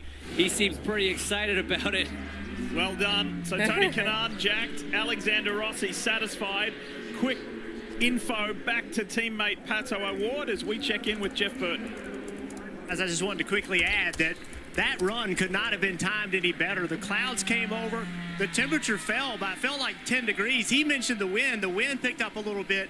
The track temp had to come down. So with rising temperature conditions, he timed it just right. I don't know that it's not going to get better later, but as far as I'm concerned, he couldn't have done it any better at this time of day. Who's this? And that was part of the strategy, man. I think you're right. He got a good little break there with that cloud. But what's so crazy is, we've got the ability to see the temperature on the racetrack in all 4 corners. Turn 1, you've got 121.5 degrees. Turn 2, 105.6. Almost a 20-degree difference in track temp just between turn 1 and 2. That can have a huge effect on the balance of these race cars. So something that the drivers have to pay attention to. You heard Alex say the wind's picking up. It is definitely a little bit breezier than what we saw through that first run of qualifying attempts. People do this all the time. And the world just seems right, having Ryan Hunter-Reay back at the Indianapolis Motor Speedway. He started on the front row. He has won the greatest spectacle in racing. No longer a full-time IndyCar driver, but the spirit still burns inside to be here I know they are. He's representing Dryer Ryan Bolchusik Motorsports as Kyle Larson is kidding up. He's seen his two Arrow McLaren Chevy teammates go for it. Pato O'Ward's about to roll out. Larson's ready. So whatever needed to be amended with his Chevy engine or the electronics or whatever it was, they've got that sorted, ready to send Larson. Meanwhile, this is RHR. I'm putting it was a very slow warm-up lap for Hunter-Reay, just 209 miles an hour. That's significantly slower than any other warm-up lap we've seen. Maybe this is part of the strategy at DRR. Called Kyle Larson races my butt. His teammate, Connor Daly, is in 23rd position. Lap 1, 2:32.3 for Ryan Hunter-Reay. GG. Pretty solid, given sort of where this team's been and the time of day they're on. You can tell just by looking at the car, that cloud's gone. Rossy maybe had a little bit of help from. In the corners, very bright. Sun reflecting off the car. Hunter-Reay, easy flat, holding 6th here through turn 3, down to 5th now. And it's all about hitting those perfectly precise turn-in points, apex points. Halfway here, halfway. Exit points. Amazing stream. How's the consistency looking? Half a mile an hour or so off. 2:31.7, lap 2. That's what we saw from Rossy lap 1 to 2. Maybe just indicative of these conditions. The question is, can he stabilize it here? Does he keep losing speed? Or can he keep it in that range? That range would put him inside the top 20 as he's running now, but still a lap and a half to go. The 4-6's Ranch Chevy almost home. It's Ryan's 16th Indy 500 run. Ryan, white flag. Lots of positive there, pushing. Reinforcement, 2:31.3, so it's dropped another chunk, Hinch. There, and at the moment he's tracking on a 2:31.8. That's still gonna, if he can hang on to that, that's gonna put him in the teens, around about 15th place. If he can keep that same speed for the 4th and final lap. 2 corners to go for Hunter-Reay, your 2014 Indy 500 winner, twice a front row starter. Not going to be in the top 12 conversation today, but comfortably in the field, which is all you can really ask for at this point. This guy knows how to win this race from the teens. He did it from 17th. What have we got? What have we got? He ends up 17th. 231.695 miles an hour. So ahead of Rasmussen, behind Augustine Canapino. I misspoke. He did it from 19th. So already looking a little bit better. There you go. Another guy that's looking pretty stout right now, Dave, is Alex Rossy, best of the rest behind the Penske cars. Oh, he is, Hinch, and that speed we thought we saw in the 7 car, we saw it again. How pleased were you with a run like that to start your afternoon? I mean, we hoped that we were going to be able to close the gap a little bit to those 3 cars. But I think, you know, Aaron McLaren's done an amazing job this month. The car's been perfect pretty much from the start. You know, Team Chevy, what they've done is pretty unimaginable. You know, the developments and the upgrades they've brought in the offseason. So that's making our lives pretty nice right now. But certainly I think we need to figure out a little bit of pace. You know, I think some of it's ambient, but not all of it. So we'll just get back to work. I think we'll go back out again to try and learn, because we're going to have to find a chunk for tomorrow. I can't imagine it's trim. How trimmy or sketchy was that run for you? Oh, you can always trim. All right, I love it. You can always trim, and there may be another run from Alexander Rossy. And you heard there just a little bit of a dip in his emotion by saying, I thought it might have been closer. The difference between himself, this is over the 4 laps, and Joseph Newgarden, it's only 0.3 of a mile an hour, 0.3 of a mile an hour. To Will Power, it's a greater jump up to that top speed, but still, to come out last by yourself, not in the usual routine or rhythm, and just go bang. That was a really good effort from Rossy. I mean, it's so funny. Again, we look at these in the relative margins being, big gap to Power, but in absolute terms, it's peanuts. It's fractions of a second over a 4-lap run. Over 10 miles. Yeah, it's so crazy what we're playing with here. Hunter-Reay there saying hi to the family. Wife Becky, children Ryden, Roxon, and Rhodes. God, the kids have got big, haven't they? All the RH, they keep growing. Every time I see them, got big. They refer to me as Uncle Cupcake. I'm still not entirely sure why, but Yeah. Family affair here. And it always has been. Always has been. Terrific. All right, so we've seen Alexander Rossy. Now here comes Mr. Fast Hands. He had a shot at winning a couple of years ago. He was in the mix at the end of the race last year until crashing out spectacularly when he collided with Marcus Ericsson. This is Pato O'Ward. And I got a feeling we're going to be talking about him again. This is last year. Inside turn 3. Handful of laps to go. It was a rematch, Diff, from 2022. It was Ericsson and O'Ward for the win that day. Here, they were both running up front, under 10 to go. Pato tried to give him enough room, got down onto the curb, and lost the car himself. He vowed he would not do that next time if he found himself in that position. I think the quote was, "He's coming with me." Ready to go. Race director Kyle Novak in the background over there in the white shirt, black trousers. As soon as he puts you on the clock, you've got 60 seconds to react. Dylan showed you that game clock, if you want to call it that. That's directly ahead of O'Ward. At the moment in the provisional Fast 12, it's an even split with 6 Chevrolets and 6 Hondas. But it is Chevy 1, 2, 3, 4. What does this young Mexican think about qualifying at Indy? It is definitely one of the most hair-raising and just exhilarating moments of the month, just because of how freaking fast you're going and because of how quick things can get out of hand. Remember those two things, how quick you're going and how quickly. If the wind is perfect, the whole gear is 6th gear, just follow the lights. Okay, just keep me posted, I will just follow the lights. It's always nice to get those little reminders, you know, and he says follow the lights. Basically what they will have likely done is set the lights up. So upshifting, look, that's simple. The blue lights all come on, you know that's when you're supposed to upshift. The trick is knowing whether or not you should hold a gear or go down. And what the team will do is set the lights up so that once that last light is extinguished, that small green light on the left-hand side, in this case for Pato O'Ward, once that is extinguished, you drop down. If you are maintaining enough speed and enough engine RPM to keep that light illuminated, you leave it in that gear. They try to make it as simple as possible for the drivers, not because drivers aren't smart and can't think of this stuff, but when you're doing 240 miles an hour, you have a lot going on, a lot that you're trying to process, and so they just try to take one more variable out of the question for you. Pato O'Ward has been in the Fast 12 the last 3 years in succession as he ran by there. Plenum fire, plenum fire. I think he's plenum fire. This is what plagued him. Yeah, look at the speed diff. The speed is way down. Way down. Plenum fire. This is what plagued him at St. Petersburg last year when he had the win in hand.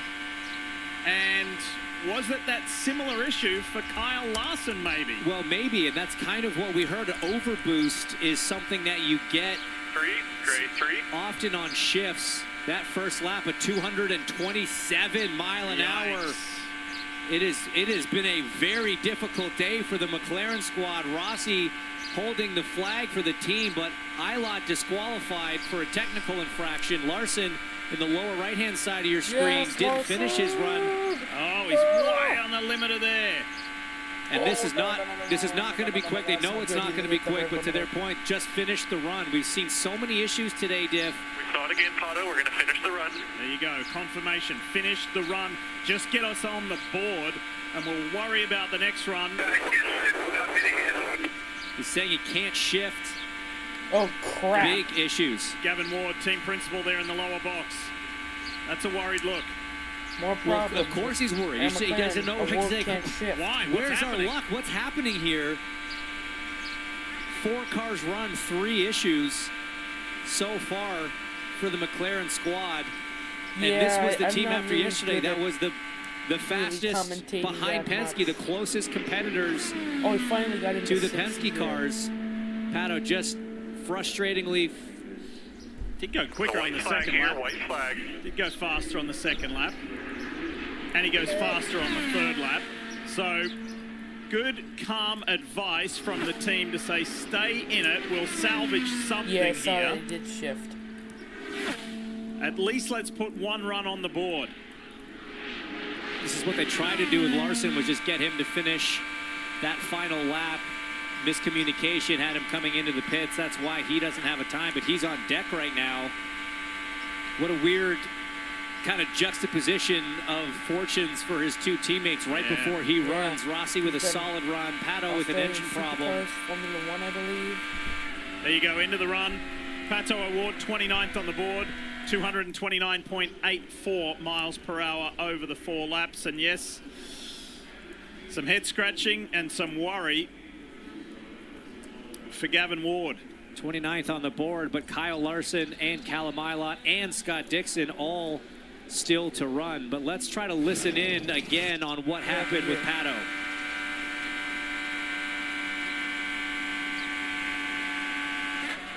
It's exactly like Larson. He went for that downshift on the exit of 1, and same thing. During that downshift, what's happening in the engine is so complicated. Everything here is tuned to the absolute maximum of the limit, pushing the envelope in every way. And if you get a little bit too much boost registered, there is a software that penalizes you for going over the boost. It cuts a bunch of power from the engine. Oh, here's Larson. When it happened to Larson, he instinctively, I think, lifted off because it sounded like something broke. With Pato, he kind of kept his foot in it because the engine was still running. And he's been there before. He knows what that is. Let's have a listen to some recent Kyle Larson radio. Here it is. Kyle, Pato's experience the same. Plenum fires you. Just to review, if that happens to you again, just lift, go back after it. I believe we reviewed that, but there's a chance it may happen again. Just information. There you go. That is so helpful, so insightful for Kyle Larson. If it happens to you again, just keep going and do what O'Ward's team did. Get on the board. So, what an eventful day for Arrow McLaren. Here is the HendricksCars.com Chevy for Kyle Larson, and this is his second attempt at qualifying for his maiden Indianapolis 500. Green flag, gray 3. Let's go. Take 2. Warm up 2:17.2 for Kyle as he takes the green flag. There's that 5th to 6th downshift, sorry, 6th to 5th downshift that caused the issue in the last run.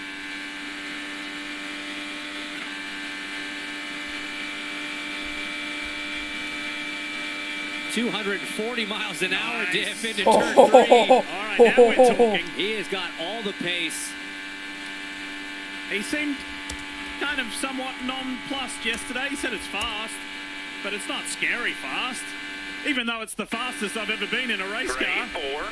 Lap 1, 2:32.95 for Kyle Larson. Yeah, I would have liked to have seen something in the 2:33, certainly, but if he can keep with a mid 2:32 average, that's still middle of that top 12 pack right now, which is the goal for Kyle. If I was able to you're in that top 12 today, Go on the shifting, keep it up.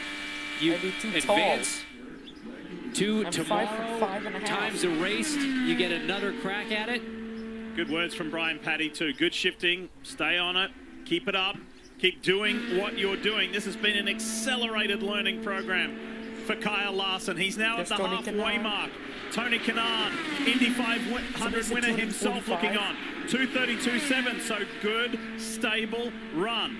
Within 0.2 of a mile an hour. Jeez.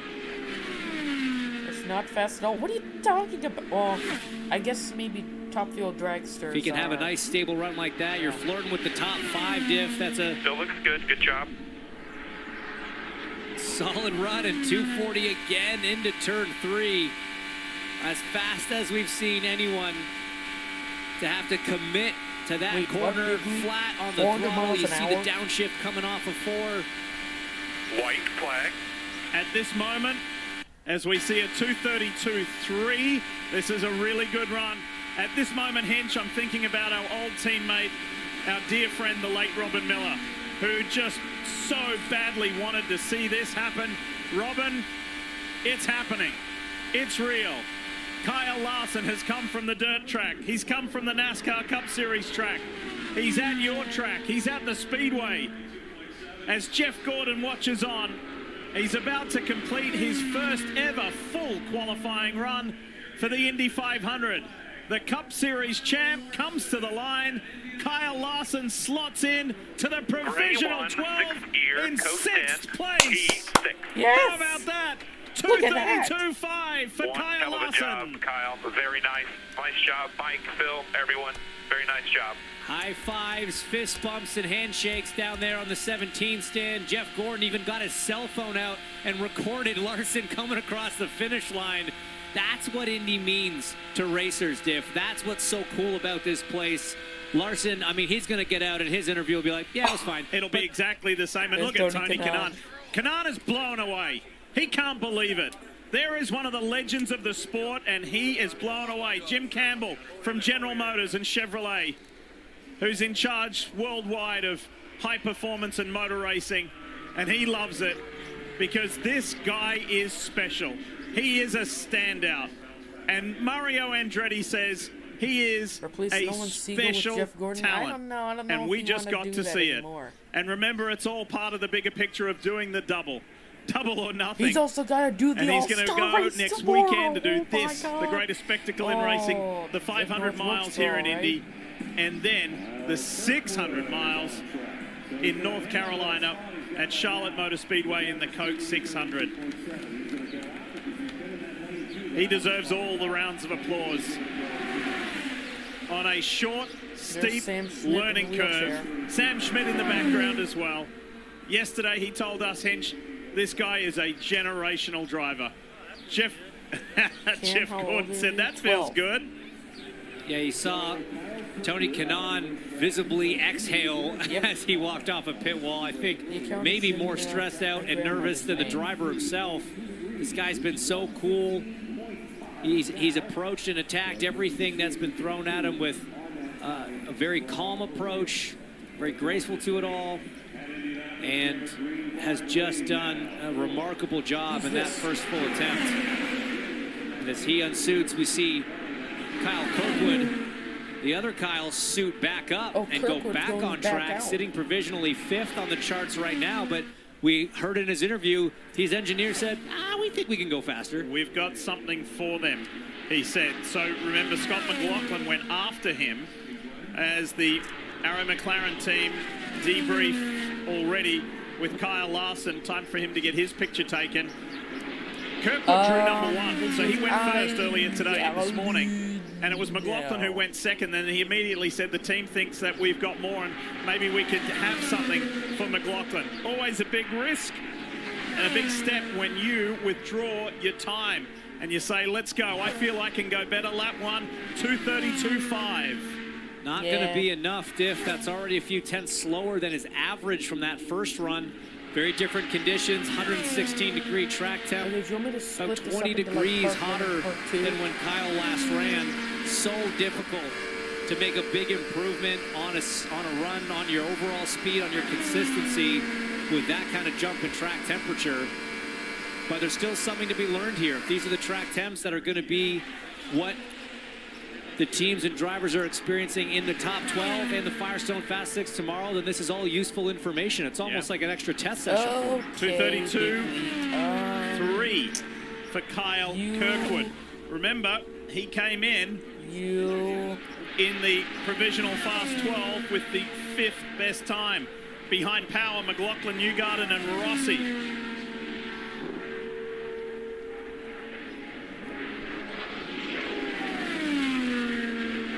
Lap 3. Going to tell us a little bit more of the story for Kyle. White flag. In the Auto Nation, Honda 2:32.0. So from lap 1 to lap 3, half a mile an hour drop. Yeah, great consistency. That's what the strength of the Andretti Global cars has been so far today. There's a caution on the track. How am I all of a sudden being yellow for putting stuff when there are thousands and was thousands it waved of off? other I don't know YouTube why channels that that would are be putting waved this off. same stuff up? And what? Wildlife? What's it yellow for? Even Kyle's asking. Okay. Well, that's interesting. So the race director has the right to abort a run for a driver if it does not, if the race control doesn't believe they're going any faster. That is not normally something you see It's not something you normally see until later in the day. I mean, there are cars lined up, but there's maybe 2 or 3. We have 3.5 hours to go. That's a very unusual time to exercise. Because we weren't faster than our previous run. Yeah, it's an unusual exercising of that power from the race director. I'm kind of surprised. That's a useful run for this team to get for tomorrow. It's not an absolute, right? I mean, to your point, there was nobody threatening like we need the time to run right now. And the whole reason, even if you're not quicker, to finish the run is to know what the DEG looks like on lap 4, log that information. So that's unusual. I thought for sure we'd see a Canadian goose or a snake or a fan streaking down the back straightaway.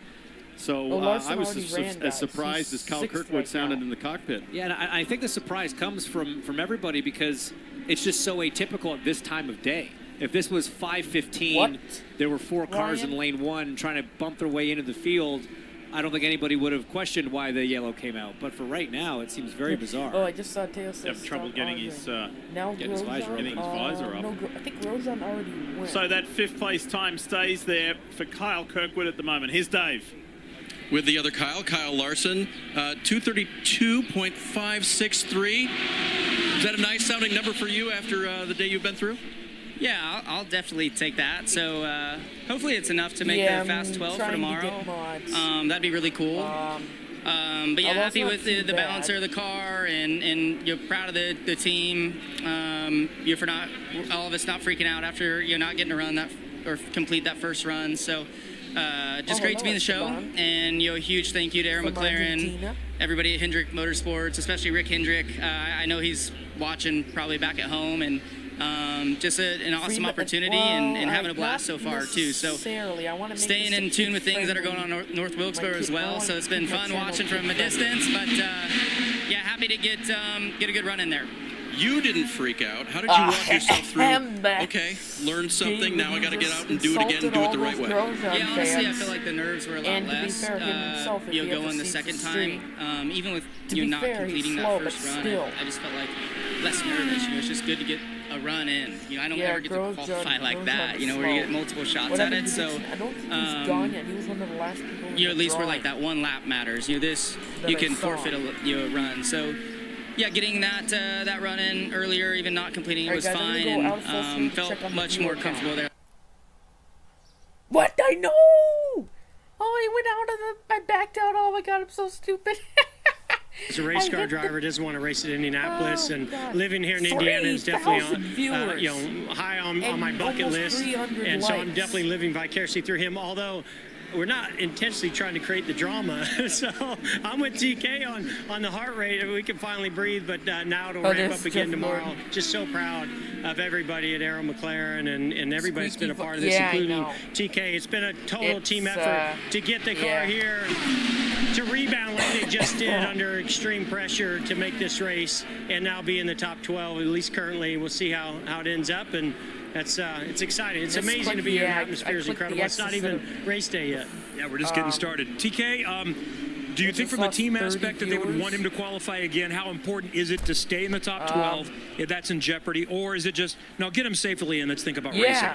No, Kyle's a racer, real racers. I think we're going to talk about it, but we have the best in the seat. So to do it again, I did it 3 times last year, and he's a lot better than I am. So I think we're going to evaluate the situation, but the goal is to put him in the top 12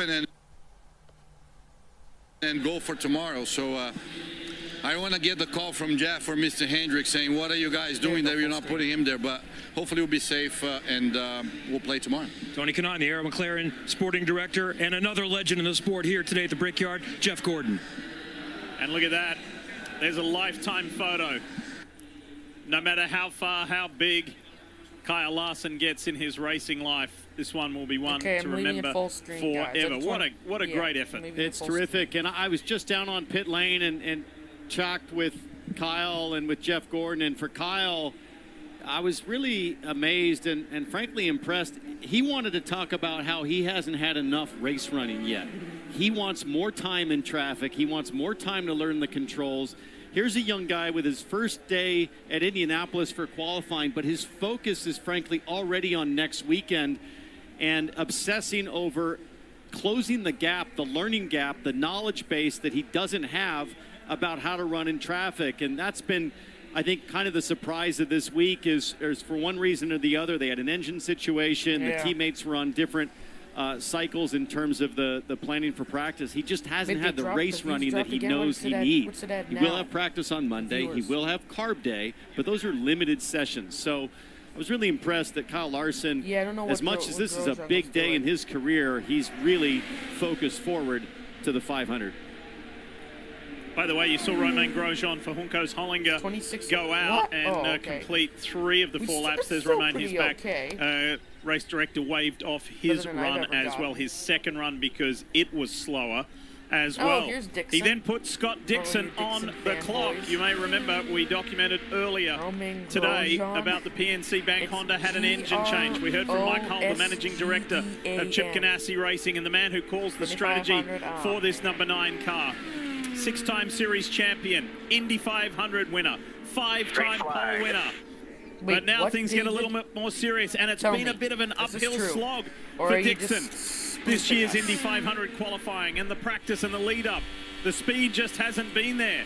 It might be there now. Let's have a look. They've thrown a new engine at it. I just spent a few minutes with team owner Chip Ganassi as Scott Dixon reaches down with the right hand to make a bar change. It looks like he was stiffening up the roll rate on the front axle.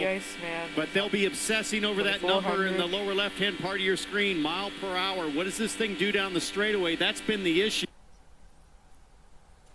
It's just outright top speed. His rookie teammate Marcus Armstrong and Alex Palou are in the provisional Fast 12. Lap 1 for Dixon, 2:32.3.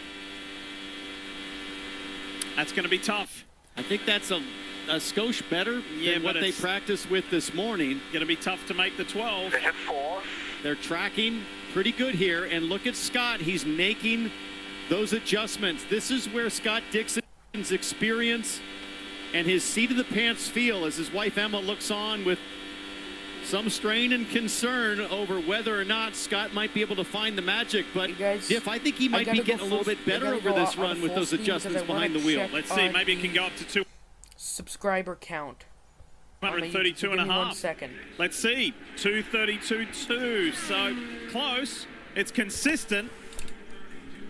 Sato continues to sit on that top 14 watts.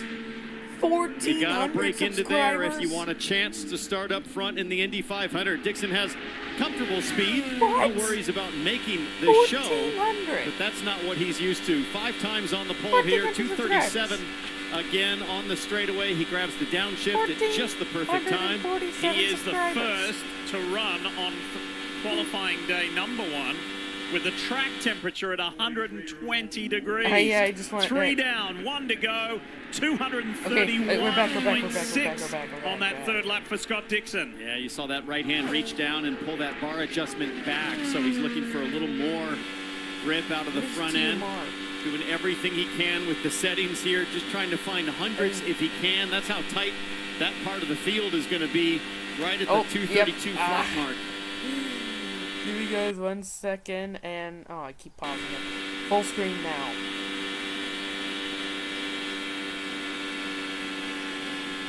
Here's the home stretch for Dixon. But this is better, frankly. I think this is an improvement over where they stood this morning. 17th, 231.8 miles an hour. Let's hear Scott's thoughts on what qualifying for the greatest spectacle in racing is all about. Put in perspective, you come into the first corner at 240, 245 miles an hour. It's the first time you've done it. You've got to keep your foot flat. And I am using OBS streaming software. It's a free streaming software. All you need to do is put in Open Broadcaster Software, Google that, and then go to their site, download it for your software like Windows, Mac OS, or Linux, and all you need to do is just set it up now. Alright. Bom tarde, Brazil.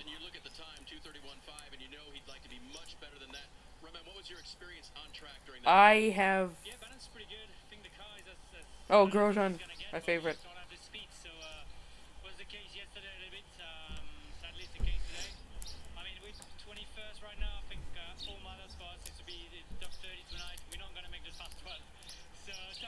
it actually is a lot harder to get copyright. And race car is important for Romain Grosjean. It's been 2 crashes in 2 races at Indianapolis. Finishes of 31st and 30th, lap 149, lap 105. So he still has to make it to the final quarter of this race. Are you a Grosjean fan? Oh yeah, totally, totally. So I think yes, it's a 100%. What you have here qualifying wise and really hone in on getting the balance right for race day. Let's just go back and read the wording of the official decision from race control about Callum Ilott and why the qualifying time for the number 6 NTT Data Arrow McLaren Chevy was disallowed. It had a non-compliant left rear wheel offset, and that was found in post-qualifying tech. So this is reset, redo. Let's go for number 2 for Callum Ilott.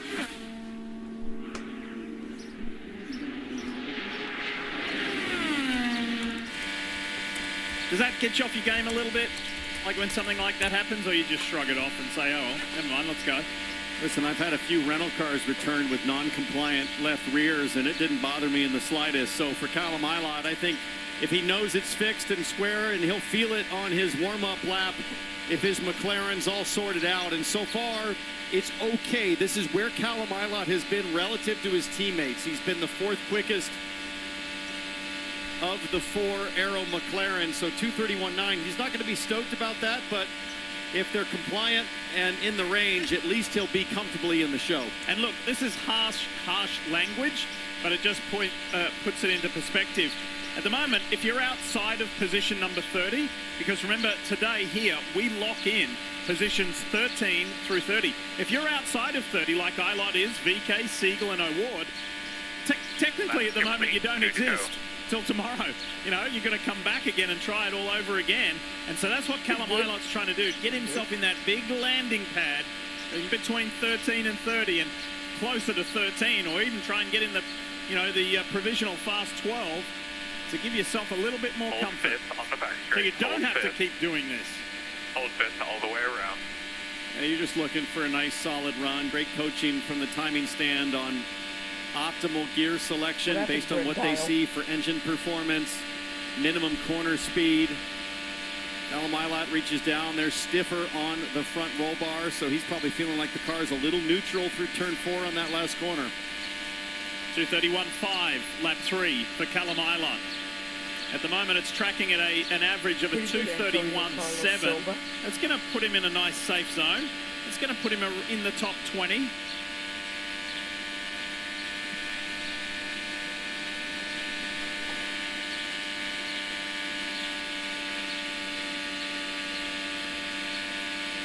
Me? No. A nice run here last year, finishing 12th with Hugo's Hollinger. And Callum Ilott will come across the line, finishing lap 4, and that average solid. Stays at 2:31.7. Where's that put him? 19th. There you go, tucked in nicely. But that pushes Graham Rahal out. NASCAR has a red flag. What that happened? pushes Graham Rahal into 30th. So it's technically not bumping, but it sort of is, because it puts you into that no man's land. So it looked a little bit better for the number 9 of Scott Dixon with the engine change, but let's hear from the man himself. He's down there with Dave Burns. Yeah, Townsend, his team thrashes. He goes down, lays out 4 laps, 2:31.8. Scott, how would you assess it? Oh crap! It wasn't great. You know, we it's definitely not ideal to do it on a day like this. You know, I think it's we kind of made a decision that we were going to do it last night, and we never did. And after this morning, it just the car just wouldn't pull. You know, so we're just looking for any kind of obvious thing and changed, you know, kind of the whole rear end of the car. It seemed to light up a little bit better, just even for its first go. You know, the engine's not tuned or anything like that. So hopefully we can regroup and have a bit of a crack later. So they'll have some tuning that they can do on it, but was everything on that run smooth? I'm hoping. It was okay. Balance wasn't great. You know, kind of was a little neutral to start, maybe on the start of the second lap, and then built some pretty big understeer. Turn 4, as we can see from a lot of other cars, have been struggling with that a bit. But you know, it's always stressful here, no matter what position you're racing for. Obviously, a vast difference from what we were doing last couple of years. But you know, the team's been working hard, and we definitely won't. You know, we won't give up until we've given it everything we have. Thanks, Scott. I'm sure we'll see him a little later, Kevin.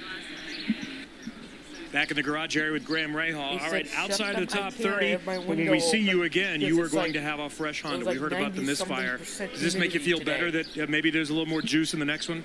Yeah, for sure. And thank you to HRC and to Wayne and everybody for making a quick call. They see something. Unfortunately, the motor wasn't at full power for the entire run. It started early on, and then it began to misfire badly, but it had already pulled a lot of timing and stuff because it saw something internal, and it saved itself, frankly. But they borescoped it. They see something wrong, and so we're going to be replacing it. And it kind of makes sense, you know, I think with the speed that we had yesterday, the ability to pull certain gears, and then today we can't. So it's good to at least know that we're going to be able to change something, and then we'll see where it puts us this afternoon. Timeline, they're about 15 minutes in, so we're maybe an hour and a half, hour and 45 minutes away from being potentially ready? Yeah, I think so. I mean, we've got obviously a lot of United Rentals guys in here, but there's some 5-hour guys, some Hy-Vee guys. Everybody's jumped in, all hands on deck to get it fixed up. So everybody's doing a great job working as a team.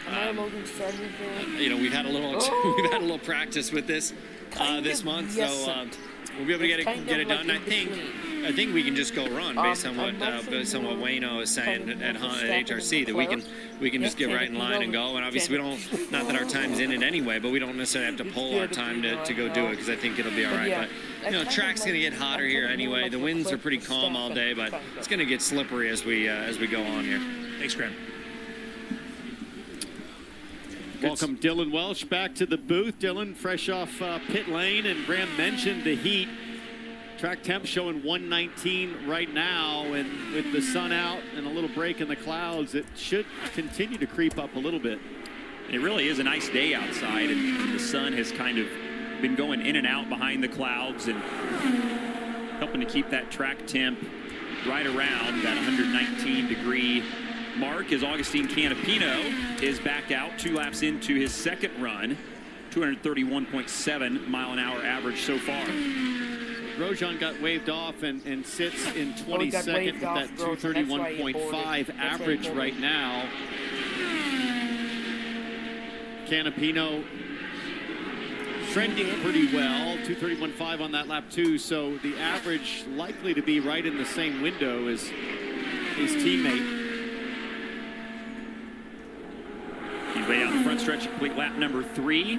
Yeah, Grosjean sits 22nd right now, 231.5. Lap 3 for Canapino. Not too bad, not too much of a fall off, 231.3. Average still at 231.6.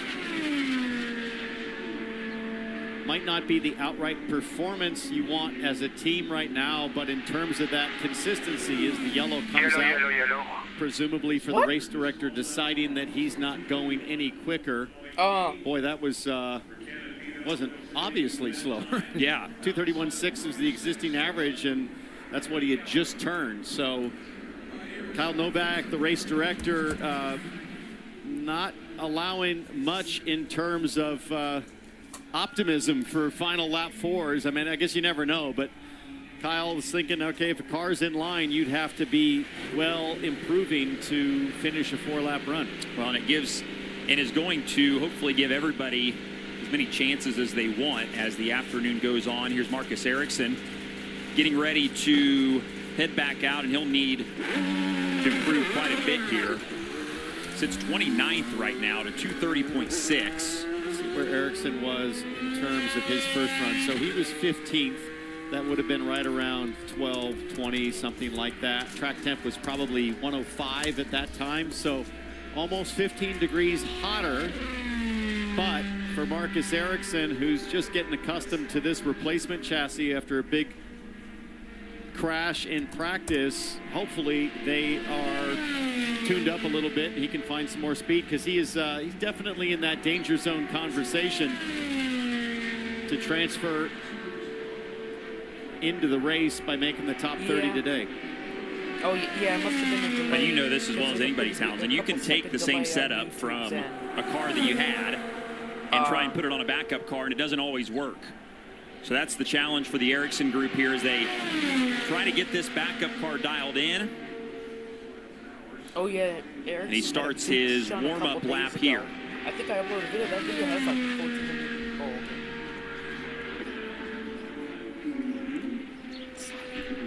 Ericsson working down the back straightaway right now, and they made some big overnight changes. He talked about those downstairs after their first run, that they thought were going to bring them a little bit closer to where they wanted to be, and still some more to find here. The challenge of that is it's the heat of the day.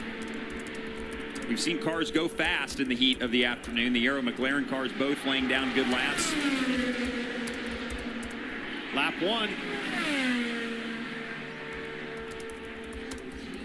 is just starting here as Ericsson goes through turn 2. The balance looks pretty good. Watching the telemetry as the speed climbs down the back straightaway, we've seen 239, 240 out of guys like Joseph Newgarden and the Team Penske drivers.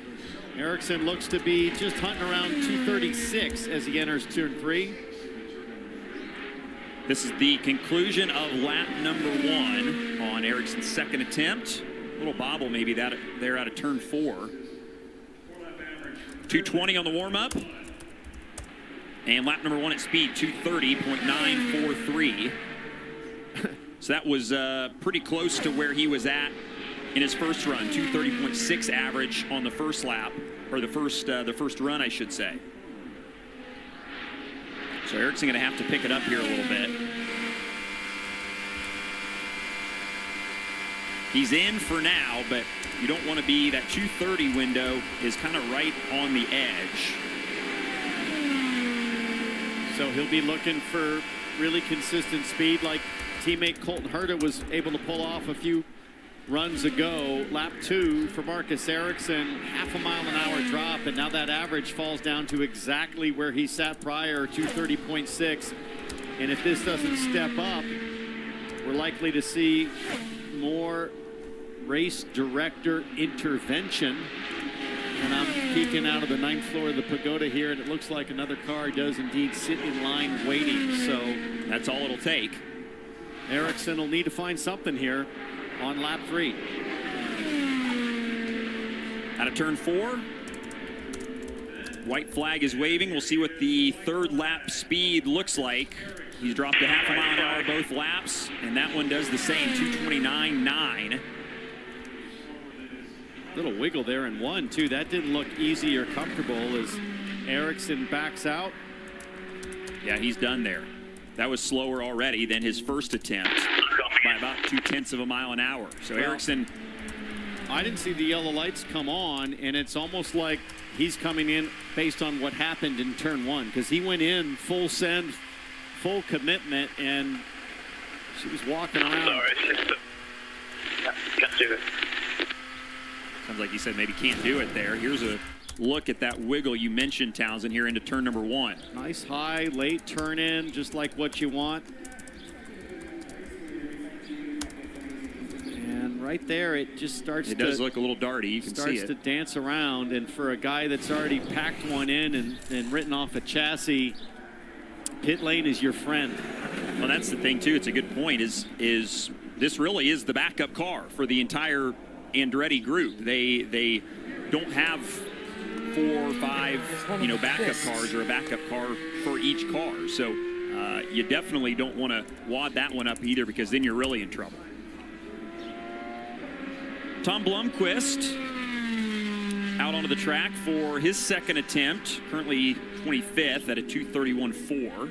Little surprised to see Blumquist run again. I thought his run so far was comfortably in the show. What I loved about the interview with Tom after his first Indy 500 qualifying is he looked like he was loving it more than I've seen him at any race this season. I mean, he comes from a road and street circuit background, many years in the top class of GTP and IMSA with 5 class wins, but he looked a little relieved but thrilled at the same time. It really seemed like he's crossed over to that threshold where he's at Indy and he's loving it.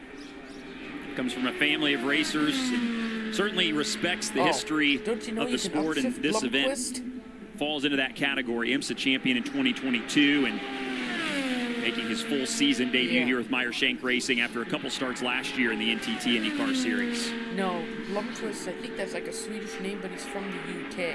The best this year, 15th at St. Pete. First oval race. We should make note of that too. Not just his first 500, first oval Yeah, there's with the Indy cars. A lot to digest here, Dylan, but I think Meyer-Shank, I really like the approach, though, of probably studying the data, looking at the downforce that they gave Tom Blumquist on his first run and kind of hyping their driver up and saying, listen, you're going to be fine. We're going to rerun because your teammate is P7 right now at a 232.5 average. We're going to take a step of downforce off, go out there, keep your foot down, stay in front of your tires with your controls, and let's see if we can bump you up. Yeah, the speed's there for sure. Elio Castroneves, the other team car for Meyer-Shank, 16th right now. So how about this? Lap 1 for Tom Blumquist, 232.0. That's a nice little bump. Can he hang on? Yeah, we'll watch the bleed off here as he continues to circulate around. Nice first lap. And two teammates, as you said, with lots of speed at this racetrack as team co-owners Jim Meyer, Mike Shank look on. They would love to have two cars in the top 12 today with Elio Castroneves down in 16th. 231.8 is Castroneves' 4-lap average. He's already 6th. I think it's going to be tough as Blumquist comes to the line. Lap 2, slightly slower at a 231.7. 231.8 average right now has him right around Elio Castroneves, that 16th, 17th window, which would be an improvement over the 25th that he had there on the first attempt. Wait, guys, I gotta go AFK. Smoothly into 3, a little wide there out of the third corner. Never mind, it was just a neighbor pulling in. I thought it was the delivery truck. And with 118-degree track temperature, it's a little harder than it was earlier in the day for Blumquist. Lap 4 here, this is where things start to get a little dicey. They get your attention because the tires are working harder as Blumquist is forced to open up the line at the exit of turn 1. He gets through turn 2 and it's starting to skate on him. 3 and 4 going to be so important here just to try to keep it above 231 on this fourth lap. Watching the throttle, still dead flat through turns 3, maybe just a little lift there. Hold it down here, kid. Turn 4, wide open. Good job. You've made it. Checkered flag for Tom Blumquist, his second qualifying run of the day. Where's the fourth lap put him? 231.0. Average speed 231.578. So he improves a couple of spots from 25th to 22nd. That's a lot of stress and a lot of work for 3 spots. But 3 spots up is better than going the other direction. So well, plus the confidence of just doing it twice, right? And getting that experience, because if he doesn't run again, that's it. Right. That's probably it for his qualifying weekend, and he won't run again until Monday. Blumquist in a good spot for now. 22nd, all 3 Meyer-Shank cars really in a comfortable spot with Rosenquist in the top 12, Castroneves in 16th. Marco Andretti is next up. I heard his comments a little bit ago after his first run, just looking for some more speed out of the... Oh my gosh. This is going to start getting weird. Global number 98. Marco would have... Time by, pink 2, turn 2. Would have gone back to the gasoline alley with his team and his engineer, Craig Hampson, looked at the data, Colton Herta, their teammate, Kyle Kirkwood, the sister program of Felix Rosenquist, would have collected all they could, analyzed every little detail, psyched themselves up, and come back out here to rerun with no risk because it's a lane 2 run. They own that 15th position for now, so little to lose as long as it stays on the black stuff. And we know Marco wants to battle it out for another pole position, and he's right there as the green flag flies for Marco Andretti's second run of the day. Dare I say Santucci. Trying to improve on a 231.890. That was his average, good enough for 15th earlier. For that. Paul Tracy gave him that nickname. A little lift there in 2. Oh boy, he's out of shape. That was a big bobble through 2 that time. Still in the throttle, though, at the end of the backstretch. And now very narrow on entry as he backs he's done. We're already at the 31. Yeah, he knows it. Abort. Abort, the big bobble there through 2 on the first lap. That's out of turn 1, and here comes 2. Ooh. Looked like he got just a little out of shape. Here it is again. Yeah, a little nervous twitch. He didn't like it. You heard him say, I already had to lift, and that's all it takes. Yeah, and he was saying, I'm already down into the 31, so no sense pushing it. That's I'm not going to do that. The veteran experience. But as you said, lane 2, that was a lane 2 run, so he still got his speed from earlier, which has him 15th. And lane 1 will certainly factor into the game later on this afternoon. Still 3 hours to go as we turn over into what I would say is the slowest part of the day for the racetrack typically, which is probably why you see nobody currently lined 1 up, minute timeout, okay? willing to give it a go. But that lane 1 is where it gets interesting later as you are removing yourself from the Indy 500. Tricycles?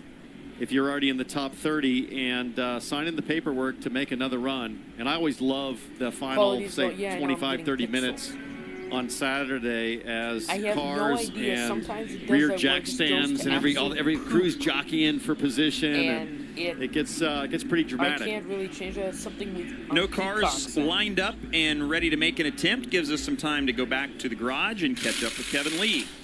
What are they doing? It's interesting. Look there in the Air McLaren garage. That almost looks like a Formula One blockade to show things. Actually, our camera's been back here for a long time, and they just moved here a moment ago. So an update on the number 5 of Pato O'Ward, and I think the group is tired of seeing us back here because they did not expect to have this many issues, but the issue for Pato O'Ward on his last qualifying attempt, essentially the same as what Kyle Larson had on his first, an engine event is how it's described. And Pato O'Ward is somewhat familiar with those type of events because that's what kept him from winning at St. Petersburg to open up 2023.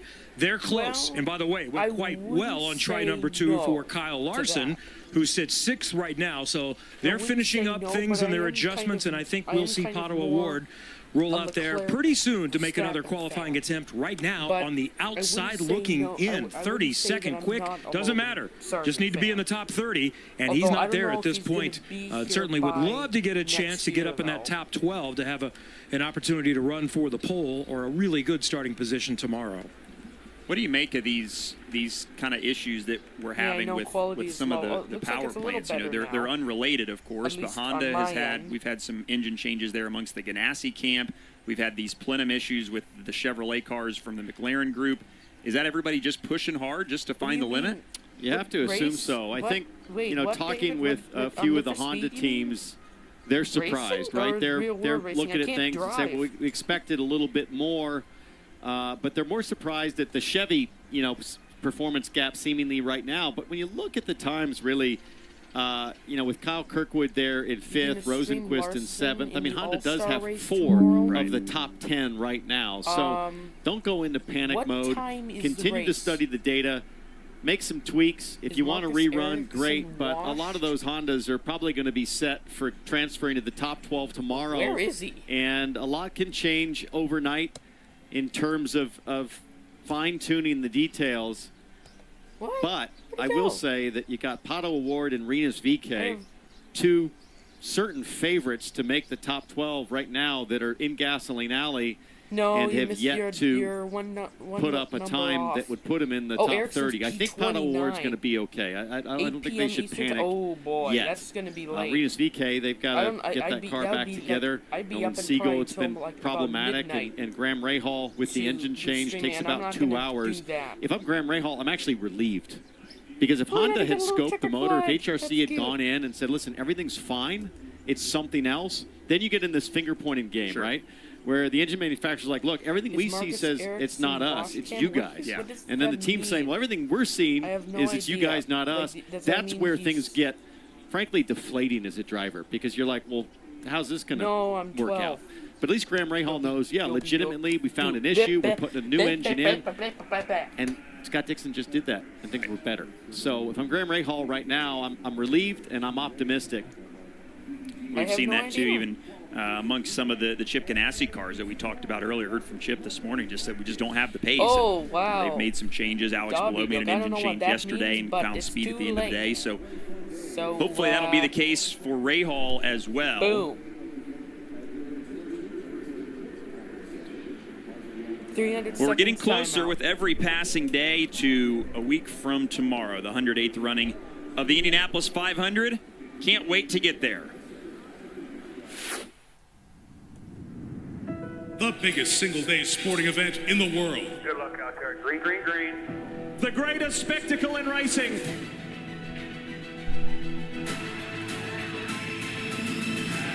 The drought is over for Joseph Newgarden.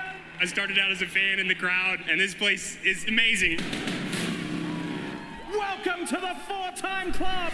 One of the most talented drivers in any type of car we have seen. The overall feel of the car, it's not too different, honestly. No time at all for Kyle Larson to get comfortable.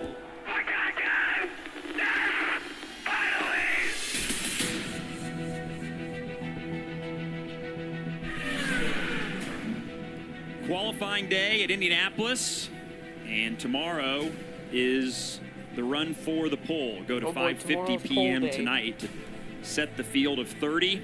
So I'll start streaming at 3 tomorrow, okay? Fast 12 cars get an extra practice tomorrow. 3 to 6. It starts at noon with last chance cars, final 4 cars going for the final 3 spots. A practice for them at 1 p.m. and then 3 o'clock on NBC.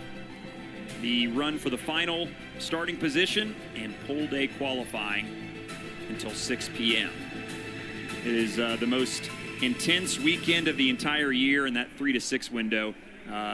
It ramps up somehow even further and is so being able to be down on pit road the last couple of years. It's hard to put into words the feeling and the intensity that surrounds all of those cars down there, both running for the pole and the cars that are just trying to make their way into the race. This is encouraging to see an engine cover going back on the Ask ROI Chevy of Rinus VeeKay after a big hit early on for Rinus VeeKay over in turn 3, which is an unusual spot for a wreck like that. Haven't seen that for many years.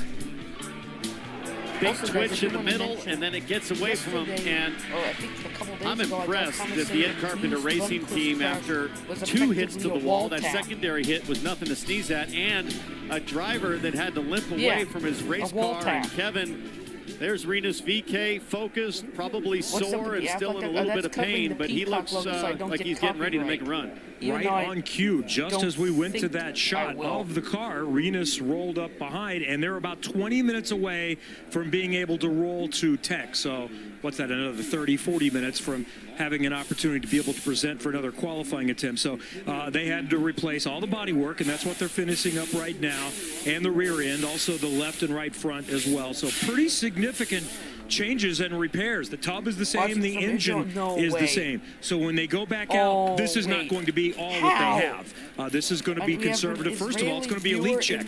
If nobody presents for a while, they could open up the track for practice, and that's what they would do. If there is a line, they don't have a time in the field right now, so they'll get in the priority lane and just simply use an attempt.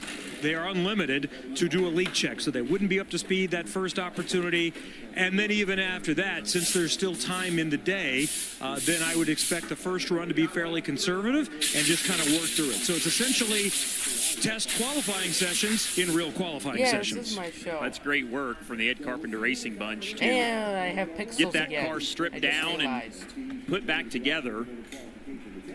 It's not me doing with plenty of time still to do kind of exactly as Kevin said, go out there and make sure everything is put together correctly first, and then build some speed back into it. Yeah, Kevin, was that new gearbox? You might have mentioned that.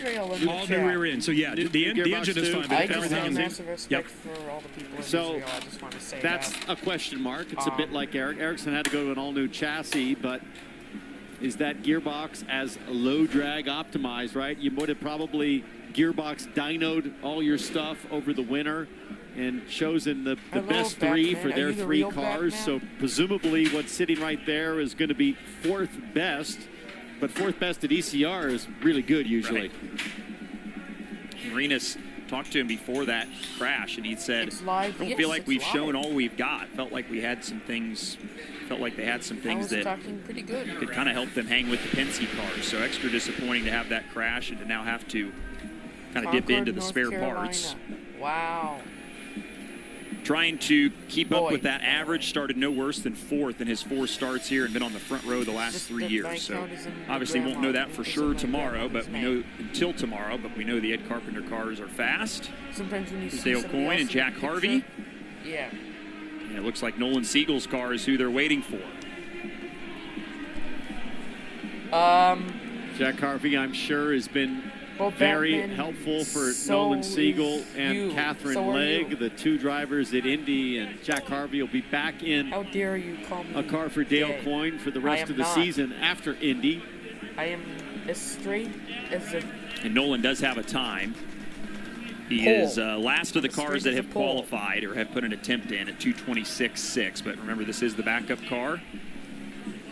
Kevin. And it's essentially a brand new car. This is a road course car. So I just checked in with the team and talked with Charlie Kimball, who is also working along with Jack Harvey, and Dale Coyne, who, remember, has driven these race cars as well before and has always been a fantastic mentor for young drivers. He's had a lot of success with young drivers, and they don't get much younger than a 19-year-old. So the plan here is, again, I think this is kind of open track, no risk. It's a test session. Right now, the plan is we need to get Nolan comfortable again. We also need to keep tuning in this car. So don't expect this to be a big one here. This is not the last attempt of the day. They're going to try to chip away at it. So I'd be surprised if they flirt with 230 in this one, and I don't think they expect to. So that's no big cause for alarm if they're not up to speed on this next run. Well, for Nolan Siegel, he's got to get flat, right? I mean, that was the challenge in the run earlier. Obviously recovering from the big crash. Yeah, guys. And if you missed this one, have another look. Oh, here's Nolan Siegel's crash.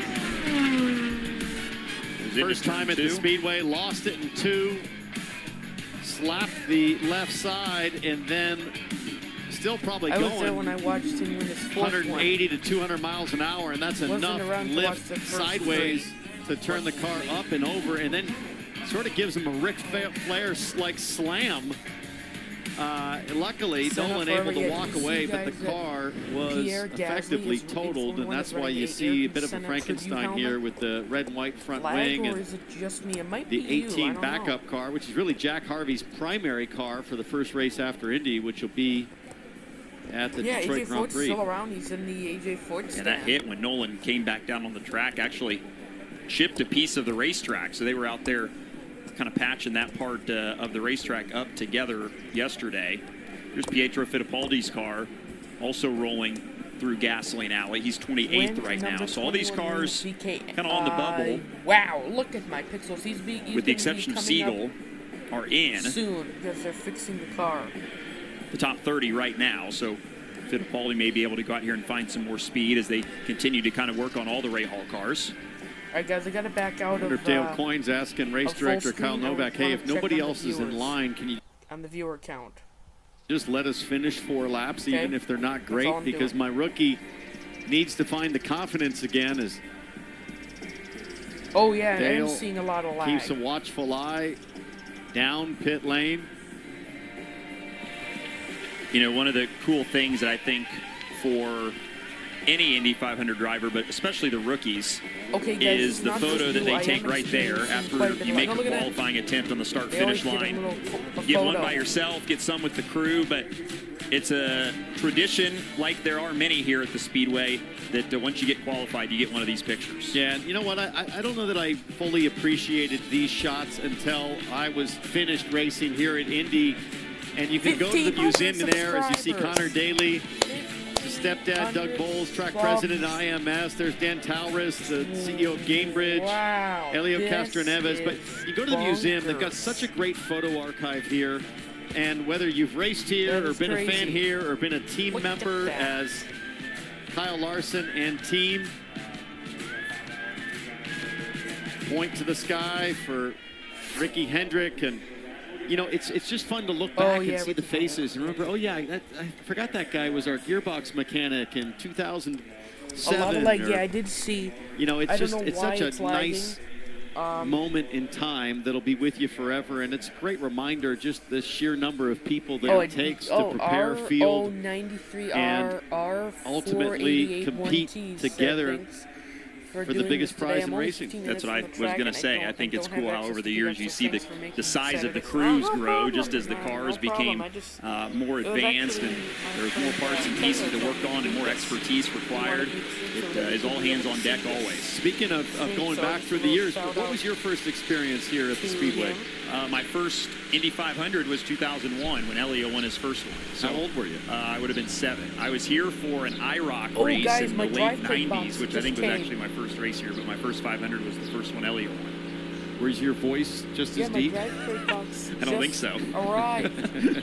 You could have been an Instagram sensation if they had it back then. I could have been. Well, guys, it's almost dinner time. So here's Nolan Siegel I'm gonna have to wrap back up, onto the racetrack for his second run of the day. Can I just ask you about the voice? Because I find this fascinating. Between you, Dave Calabro, Kevin Lee, the list goes on. There's something about the Midwestern Indiana vibe that delivers this rich, deep tone. Well, we're no Tom Carnegie, but we'll keep working and try and get there. Where does that come from? What's must be something in the Wabash? I don't know. Yeah, I don't know. My dad has a deeper voice, so I guess I get it honest. But I don't know about Calabro or Kevin. Way too big. Is Dad coming out? I don't think so. He's usually here for the Brickyard stuff, so he'll be out in July or August, no July this year, and see all his NASCAR friends. I know he misses being out here during May. He certainly misses seeing them. Do when you're ready, Fix. Do when you're ready. All right, Palo Alto's own Nolan Siegel. Children's Hospital. Gonna grab the shoulder belts, snug them down, and focus on that right foot if it feels like it's there. That's the key, is this debate. Mentally and physically, you've had a massive crash. You know you're not that comfortable. You're in a backup car, but you know you have to keep, as we look at the throttle trace, you gotta keep that thing hammered when it counts. And building up to it, kind of as Kevin talked about. So hopefully by the end of this 4-lap run, he will be able to hold it flat out as the Let me just turn off the volume real quick. So I will have to unfortunately end this stream because it's getting pretty late. And it's getting almost on dinner time, so I'm gonna have to end the stream pretty soon. Besides, I gotta film the drive crate unboxing too. Somebody said yawn in chat. This will be replayable if anybody. Yeah, I know. Wait, what does that mean? Because of my commentary, or is it just the lag? Hopefully, but yeah, hopefully, and I'll see you guys hopefully on Bump Day qualifying, starting at 3 p.m. Well, I might take a little pause for dinner. Then there'll be probably no commentary between 3:30 to 4, and then there will be normal commentary from 4:30 to the end of the stream. So I'll see you guys next time. I hope you enjoyed this stream. I will see you guys in the next video. Hope you enjoyed. No, I did not call you that. Don't worry. But I'll see you guys in the next video. I hope you enjoyed. Bye, everybody.